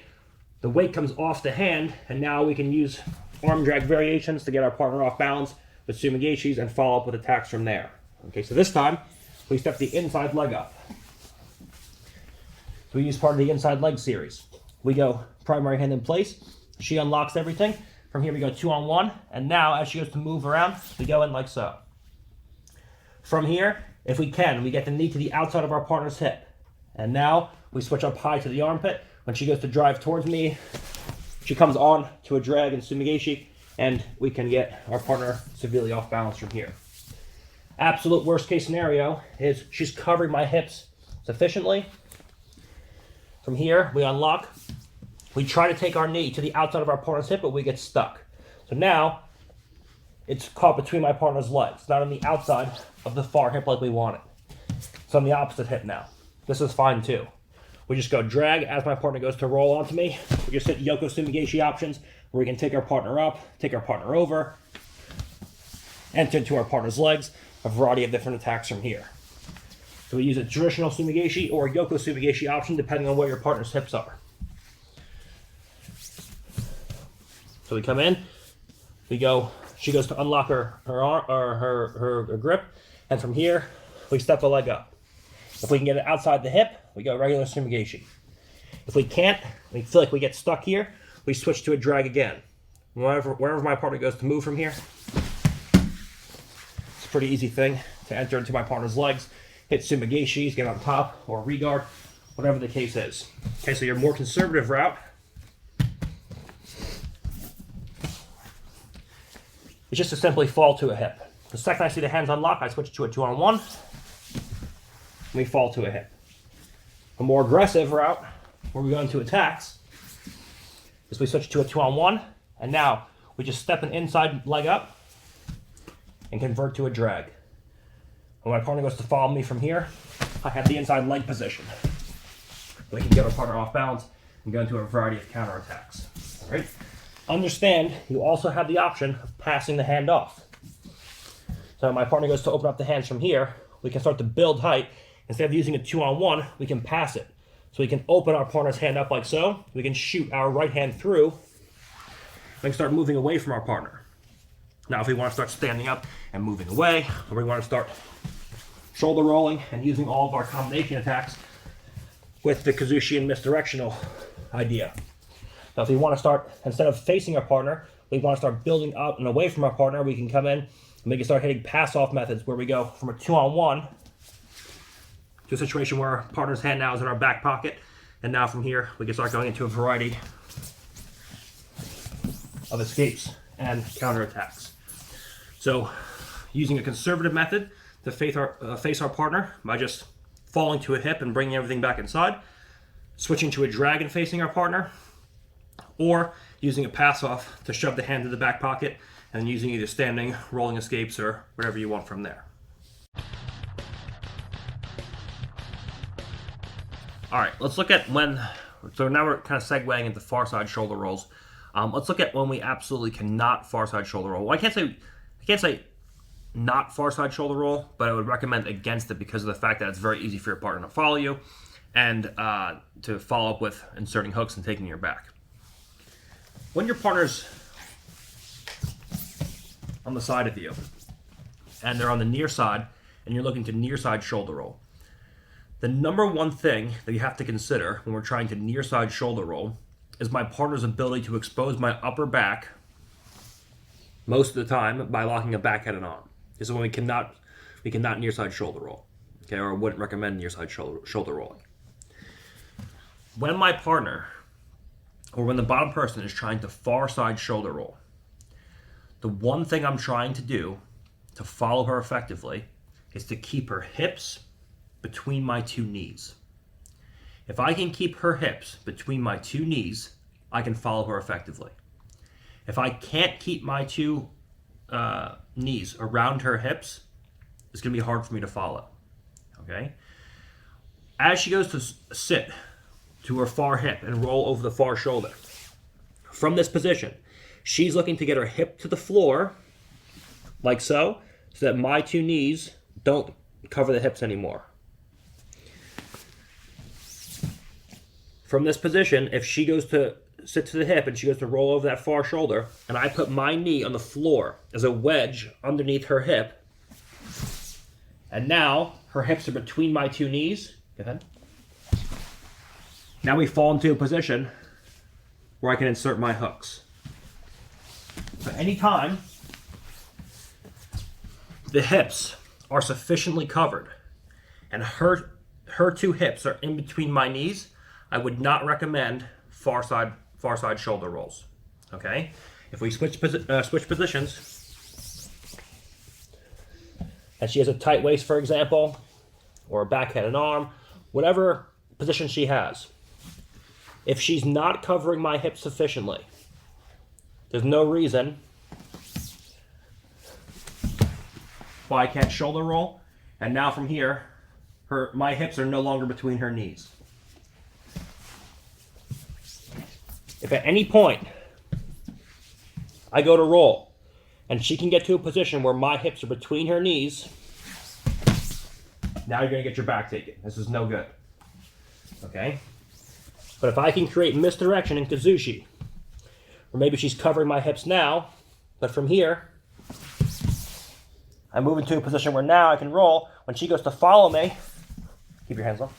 When she goes to follow me and hop across, it's hard for her to get my hips between her two knees. Now it's okay, and I can go into escapes.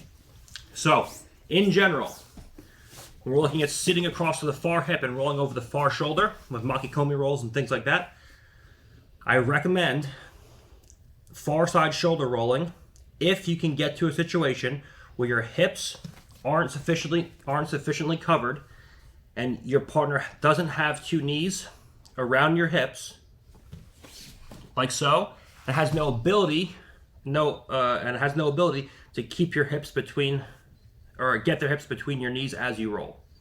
Even if my hips aren't covered from here, but I feel that if she goes to roll, I can beat her and I can put my two knees around her hips, that's no good. So she needs to create constant Kazushi and get me moving and get me thinking so that when she goes to roll, I can't follow her and cover the hips and keep her hips between my two knees. Okay? So as she gets to far side shoulder roll, I'm looking to remain chest to upper back. And very importantly, I'm looking to have her two hips between my two knees. So when we're looking to far side shoulder roll, we're focused on if she has a back head and arm, it's okay. We'll look at that in a minute. But if my hips are sufficiently covered, I recommend not far side shoulder rolling. I recommend using other methods where we separate the head and arm, or we 4-point out. We do something else that's not far side shoulder rolling. If we have a back head and arm, just like we talked about, not near side shoulder rolling, if I have my hips from bottom position being sufficiently covered and in between my partner's two knees, I don't far side shoulder roll. So just thinking about it like this makes everything much easier and gets the clockwork going in your head, and you're thinking, okay, are my hips covered?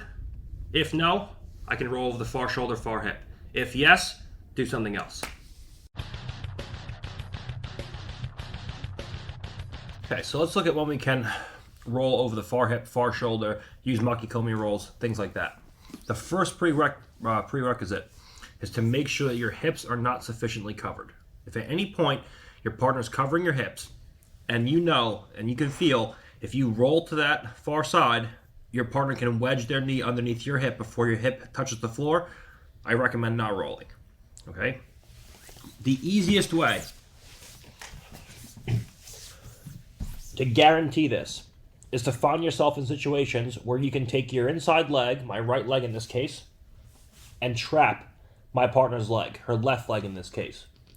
The easiest way that you can do this is if your partner, for example, has her rear knee down, her front leg up, and is in a situation like so, has a backhand arm and is playing a game from here, okay? This is the easiest way to ensure that I can trap my partner's near leg. Where from here we have a primary hand in place, and from here we go in and we step over our partner's leg. Now I physically have her leg trapped between my two legs, and there's no way from here that my partner can ever beat me to the floor with her knee before my hip gets to the ground. And now from here, it's a pretty easy thing to just go in and roll my partner on through, okay? So whenever my partner steps the leg up, this is why I recommend not really playing for too long in a position like so. If your partner has a good inside leg series, they can easily come in and trap your leg. Now let's say my partner's doing a good job of riding my hips and she's behind me, maybe not completely on top, but she's in a good position here, where now I feel like there's not enough space to roll. I can do things where I hit, again, Kazushi in a misdirection, and I can just bump my partner forward, and I can just bow my head to the floor and raise my hips slightly to get my partner out and away. Now there's a disconnect between our two hips. Where now from here, I can go either one, where I step over my partner's leg like so, and now I just trap my partner's far side arm, and we just roll through to a situation like so. We can bump our partner forward like so, and now we can roll before we catch the leg. So I can roll when my partner goes to step over, because as I go to roll, you know what she's going to try to have to do. She's going to have to jump over and put her knee on the floor and beat me. So I know exactly where she's going to go.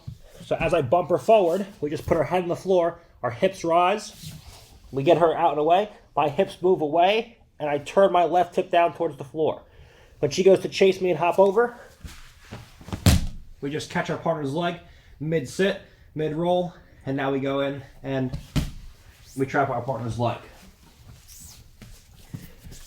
So the key here is, regardless of your partner's upper body position, whether it's a tight waist, hand on the floor, whether it's a chest lock, whatever it is, if I can get a disconnect between my hips and my partner's, whether it be by bumping my partner forward if she's on top of my hips, like so, whether it be from just simply circling my hips away from my partner's, like so, anything that can create a disconnect in my hips and my partner's hips and make it so that I can trap my partner's leg between my two legs, you're going to be able to roll through and sit your partner down, get an elbow wedge between yourself and your partner, and get to an escape, okay?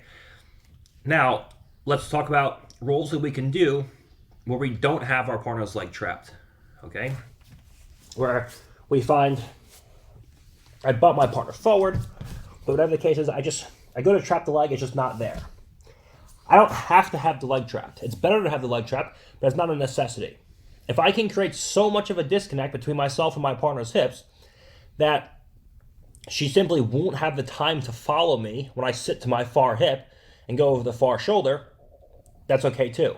So if right now our hips are so far disconnected, we just go in, we catch our partner's far arm. So when she goes to post that arm out, it gets stuck underneath, it gets wedged in between my rib cage and my elbow.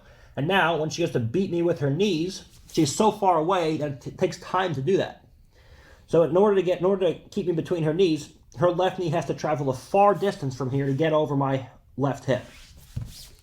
So I hit the initial off balance, and now when I go to sit and she goes to follow me, there's just simply not enough time from here. And now we're halfway out, okay?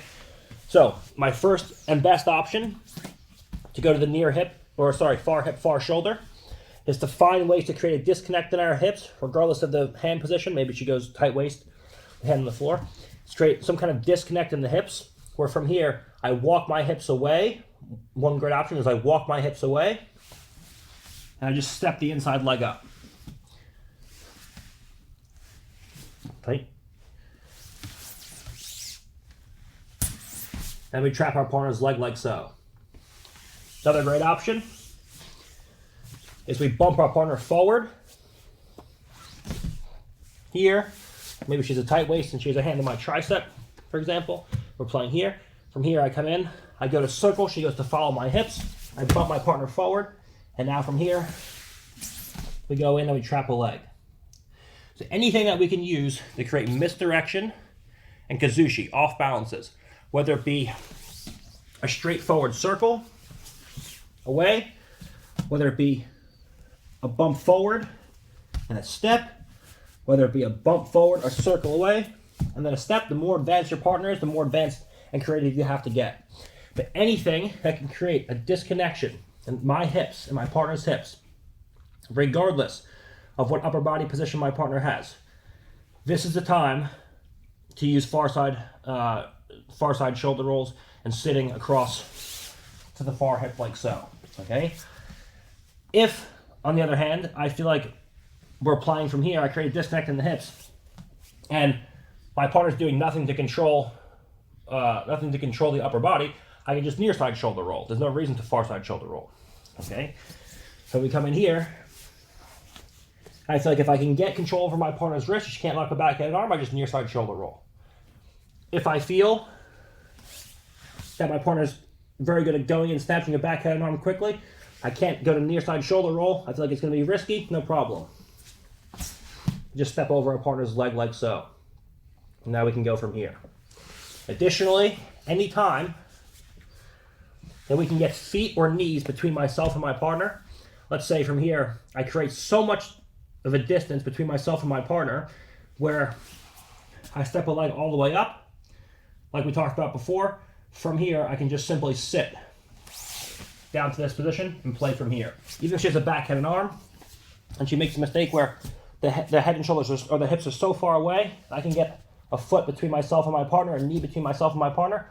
When she goes to follow me now, I can interfere with my legs, and I can use sumigachi hooks to take my partner out and over, and since her so far in the direction that we're falling, that my hips now are way out far and away from her two knees, and we can get our partner into situations where we can go into an escape. Okay, so again, there are many different hand, upper body, and lower body combinations your partner can use. But we're looking to sit over the far shoulder and sit to the far hip.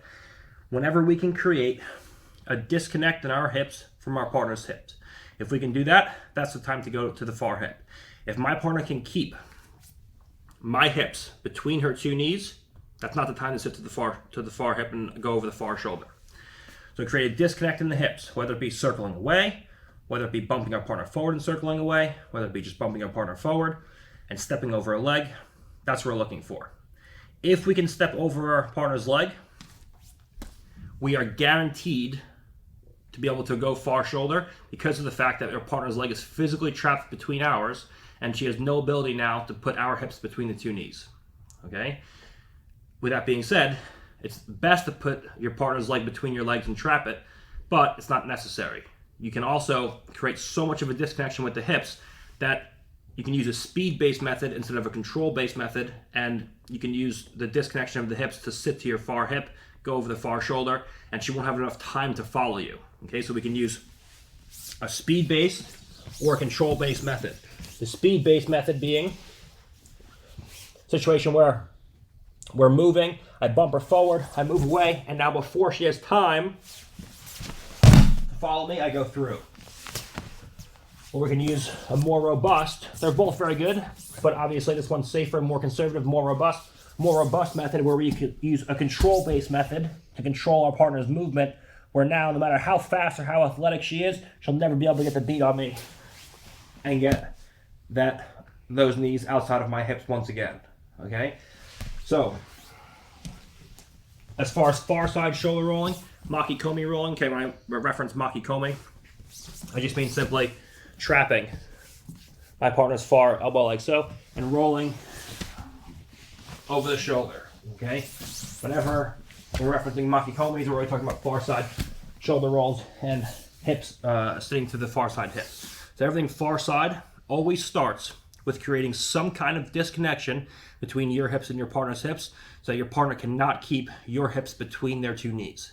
If you just think about that when you're trying to sit and face your partner, everything will become much easier. No matter what upper body grips, what leg position they have, doesn't really make a difference, provided you can create some kind of disconnect in your hips and your partner's hips, and trap your partner's legs when and if possible. All right, so let's look at some basic escapes again. We're not really in turtle position anymore once we hit the initial roll through, but it's still important to go over some basic escapes. There's going to be two primary ways of making sure that we remain safe based around your partner's upper body position. If my partner has a situation where she has one arm over and one arm under, a typical backhanded arm, we use one set of escapes. If she has two arms under my arms with either double underhooks or a chest lock, different set of escapes. So let's look at first a backhanded arm, where we go in and we create a situation where we can trap our partner's leg like so. We clamp down on our partner's hand, and now from here we just roll over the left shoulder. We end up in a situation like so. Okay. The first thing I have to make sure of, two primary things. Number one, I want to put a wedge between myself and my partner with my inside elbow. If I can put my left elbow or my right elbow on the floor, I'm out. My back can no longer be taken. Okay? If my elbow is on top of my partner, and from here, she looks to start taking this leg out, and she goes to put a butterfly hook in, and she goes to reinsert, and she can get the bottom hook in, she can pull me back on top, and things can start to go south from here. If I just put my elbow on the floor, congratulations, you're safe. Your primary handout doesn't even have to be in if you don't want it to be. If your partner locks a strangle, it means nothing. The angle's wrong, and I can easily turn inside the strangle. Okay? So the first thing is, I put my elbow on the floor. The second thing is, I put my knee on the floor. So I invert my right knee, and I put my knee on the ground. Once my partner realizes, if she's good, and she realizes the back is no longer an option, what she can do is she can start to heist up to a situation where she's on top of me, and she can wedge her knee underneath mine, and now she can get up, and now she can start going in and sitting back into my legs, and congratulations, your back's not getting attacked, but now your leg's getting broken. Okay? So the first line of defense here, my partner has a backhanded arm, I put my elbow on the floor, like so, and I scoop my hips out, and I invert my right knee. So now when she goes to enter into my back, impossible. When she goes to enter into my legs, impossible. And now I play a game from here where I look to go into an escape. One of my favorite escapes from this position is to take an arm drag grip of my partner like so. Now, as my partner goes to move or make any transitions, I just pull my partner's arm and I lift the elbow, I pull it towards me, and I lift in this direction. So when she goes to keep control over my head, I just turn towards my partner, I look towards my partner, and I pull the arm drag grip, and now the head and arm is free. And now from here, your partner has a couple of choices. If your partner tries to put an underhook in on this arm, like so, it's a pretty easy thing because there's no control for me to just use the drag grip to come up on top of my partner or into a front head if she follows me up. If my partner tries to get on top by high-legging over, she goes to heist up, I have the inside leg position, and now we can go into counterattacks. The main thing is you're out, you've escaped, and you're ready, at least neutral, and ready to go into attacking position. Okay? So first, is a backhanded arm, where we can trap a leg. So defensive hand in, I clamp my partner's hand down, I step over her leg.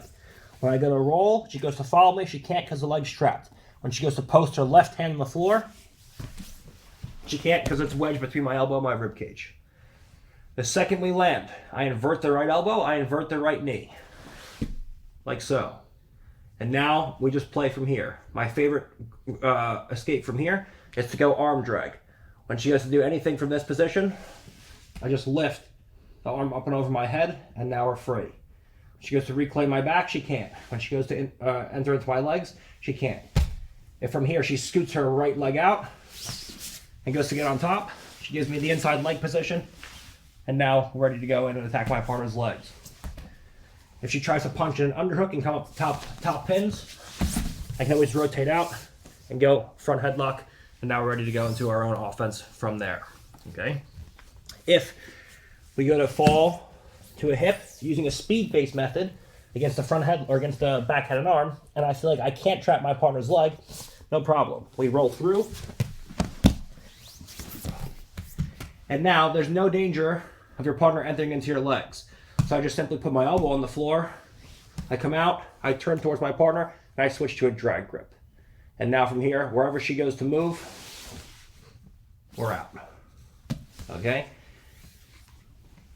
If, on the other hand, so that one's easier because you don't have the thought of getting your legs entered into. If, on the other hand, from any position, my partner has two hands underneath, usually in some kind of chest lock like so. And now from here, I roll through, I trap my partner's leg. I roll through. From this position now, like we talked about before, we can't elbow cut down to the floor. So what are we going to do from here? We take that initial cross wrist. If my partner at any time separates her hands, we slip the elbow inside, and now we're free. If my partner chooses to stay in this position, and I feel like, okay, I'm kind of stalemated. She can't really take my back from here, but I can't really escape. Whenever I see this, I just start bridging to get my shoulders out to the floor in this direction. So my upper back is going to come out and over my partner's arm to the floor like so. And now from here, we just turn towards our partner. We insert a butterfly hook. If my partner goes to get on top now, because our arm is trapped, you're usually going to win the battle for top position. Like so. Worst case scenario, your partner gets on top of you, she pulls the arm out, and now from here she goes to get on top, you have the inside leg position, and you can go into all of your counter offense from there. So this time, she has two arms under, maybe she has control over a chest lock, or maybe she has two of my wrists controlled, like so, and from here, we manage to separate the hips, we step over the leg, and we roll over the shoulder. So now I can't elbow cut down. From this position, if my partner ever goes to unlock her hands and move them, we can always bring the elbow inside. Okay? If my partner stays in this position, stays controlling my wrists, or stays with locked hands is more realistic, from here, the first thing I'm going to look to do is, again, I'm going to invert my knee so she can't enter into my legs. And now from here, we're just going to start bridging our shoulders to the floor. And now we just take our knee to our chest. If my partner stays here until I can turn to this position, you're always going to win the battle for top position. If, as I bridge, my partner goes to start coming on top, we put a leg inside, and now we're ready to go in and start playing with some kind of butterfly guard. In the event that my partner has a chest lock, I bump my partner forward. Whatever the case is, I create space and I roll through, but I miss the leg. So I just catch the elbow. When she goes to post the hand, she can't because it's wedged in place. I miss the leg, but she misses my hips. From here, same thing. We're just going to put our feet on the floor. We're going to bridge and walk our shoulders backwards. And now from here, wherever we go, we're safe. Even if our partner turns on top of us, it's a pretty easy thing. Put our feet back inside and recover from there. So in general, if we roll through and our partner has one arm over the shoulder, we can always bring an elbow wedge inside and escape very easily like that. using most of the time an arm drag grip after we slip the elbow and slip the knee. Number 2, if our partner has two arms underneath our armpits, a rear chest lock, or double underhooks, whatever the case is, and we roll through, we can't bring the elbow between ourselves and our partner because our partner's arm is wedging our elbow in place. We bridge our shoulders higher than our partner's to get our upper back to the floor, so there's no upper back exposure, and we just use headlock methods to either turn on top or bring feet and knees back inside as our partner rips the arm out and gets up to top position.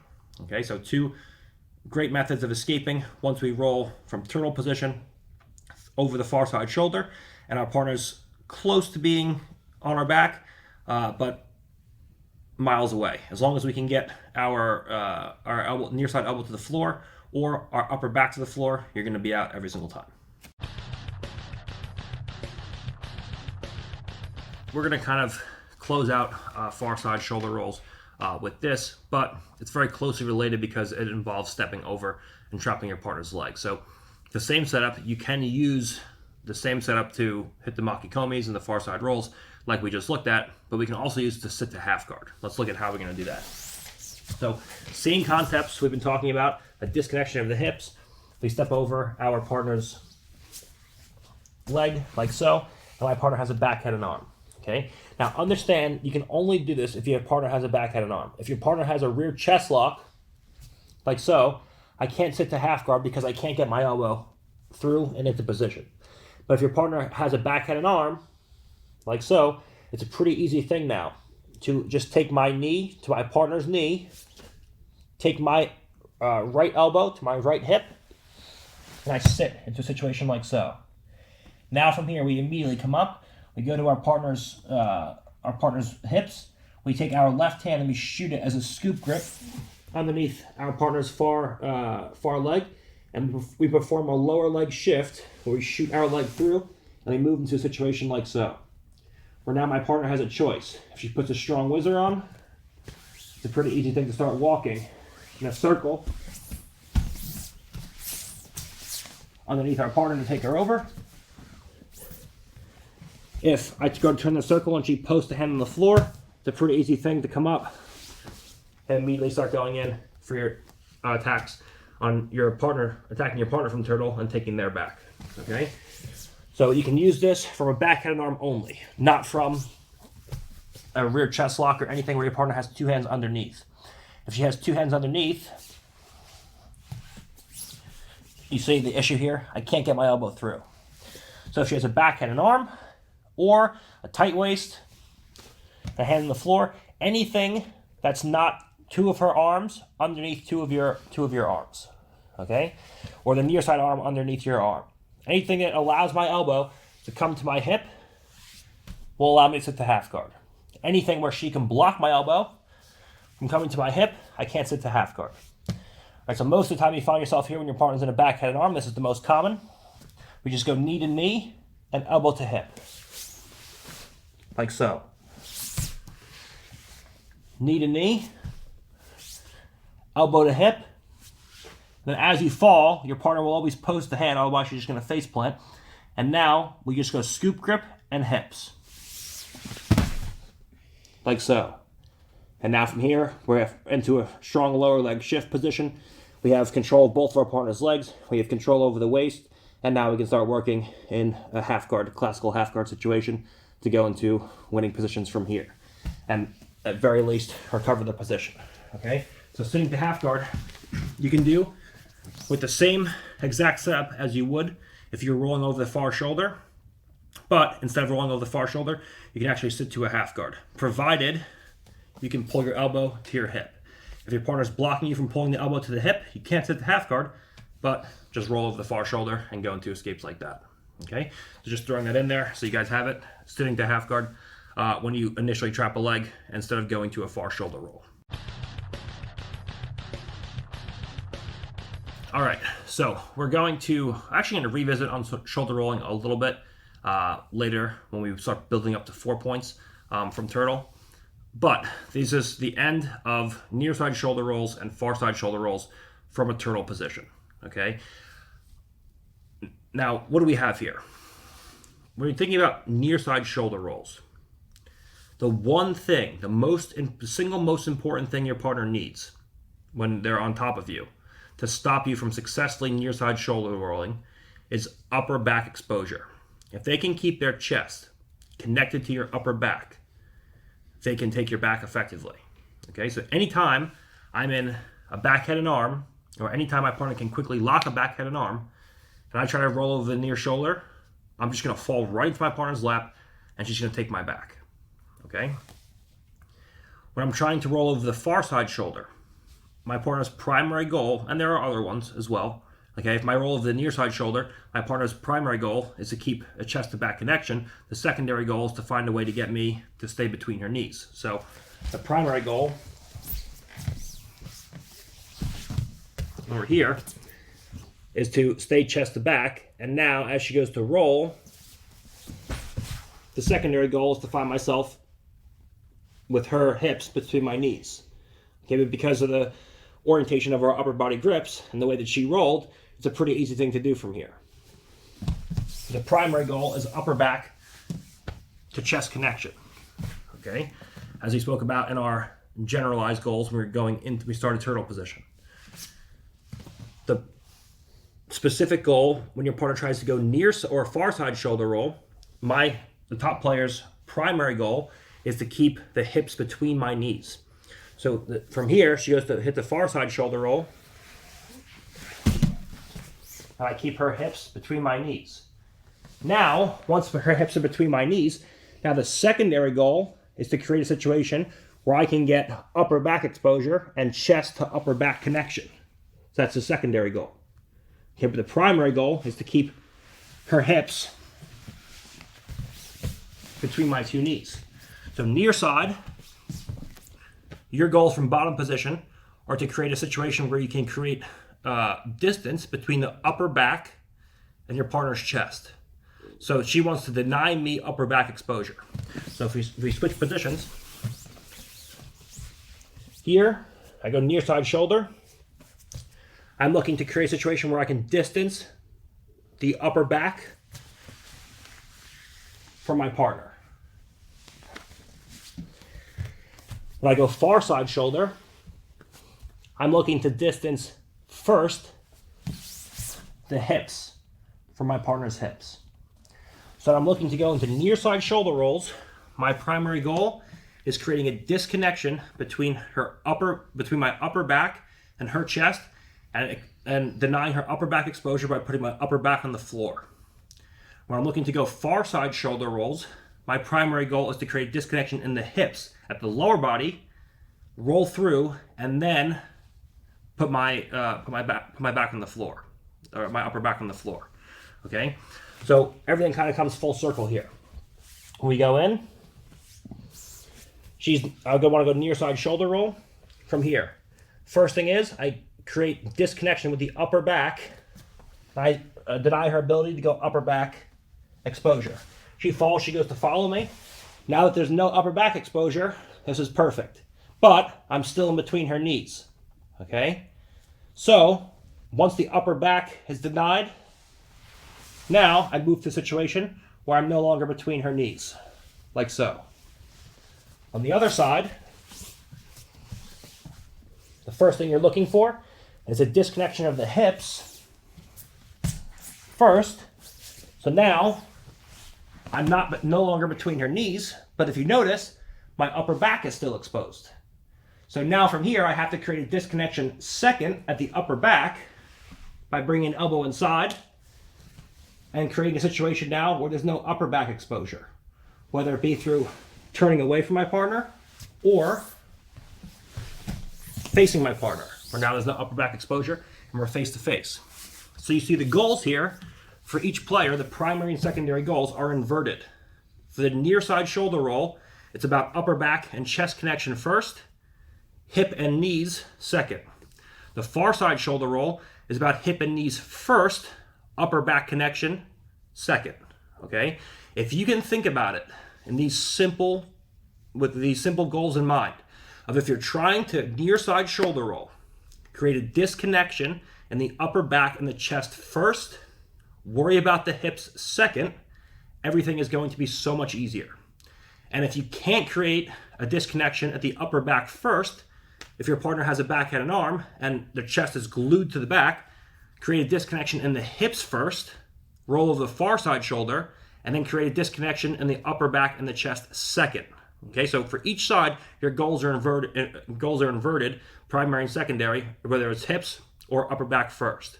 And my goals are inverted, her goals are inverted. And thinking about it like this, no matter what combination of upper body and lower body grips is going to make your path to victory so much easier when you're thinking about a couple of simple things that will keep you safe. Don't worry about the hand positions as much as the leg positions, the combinations, as much as these couple simple ideas. Near side, upper back disconnection first, hip second. Far side, hip disconnection first, upper back second.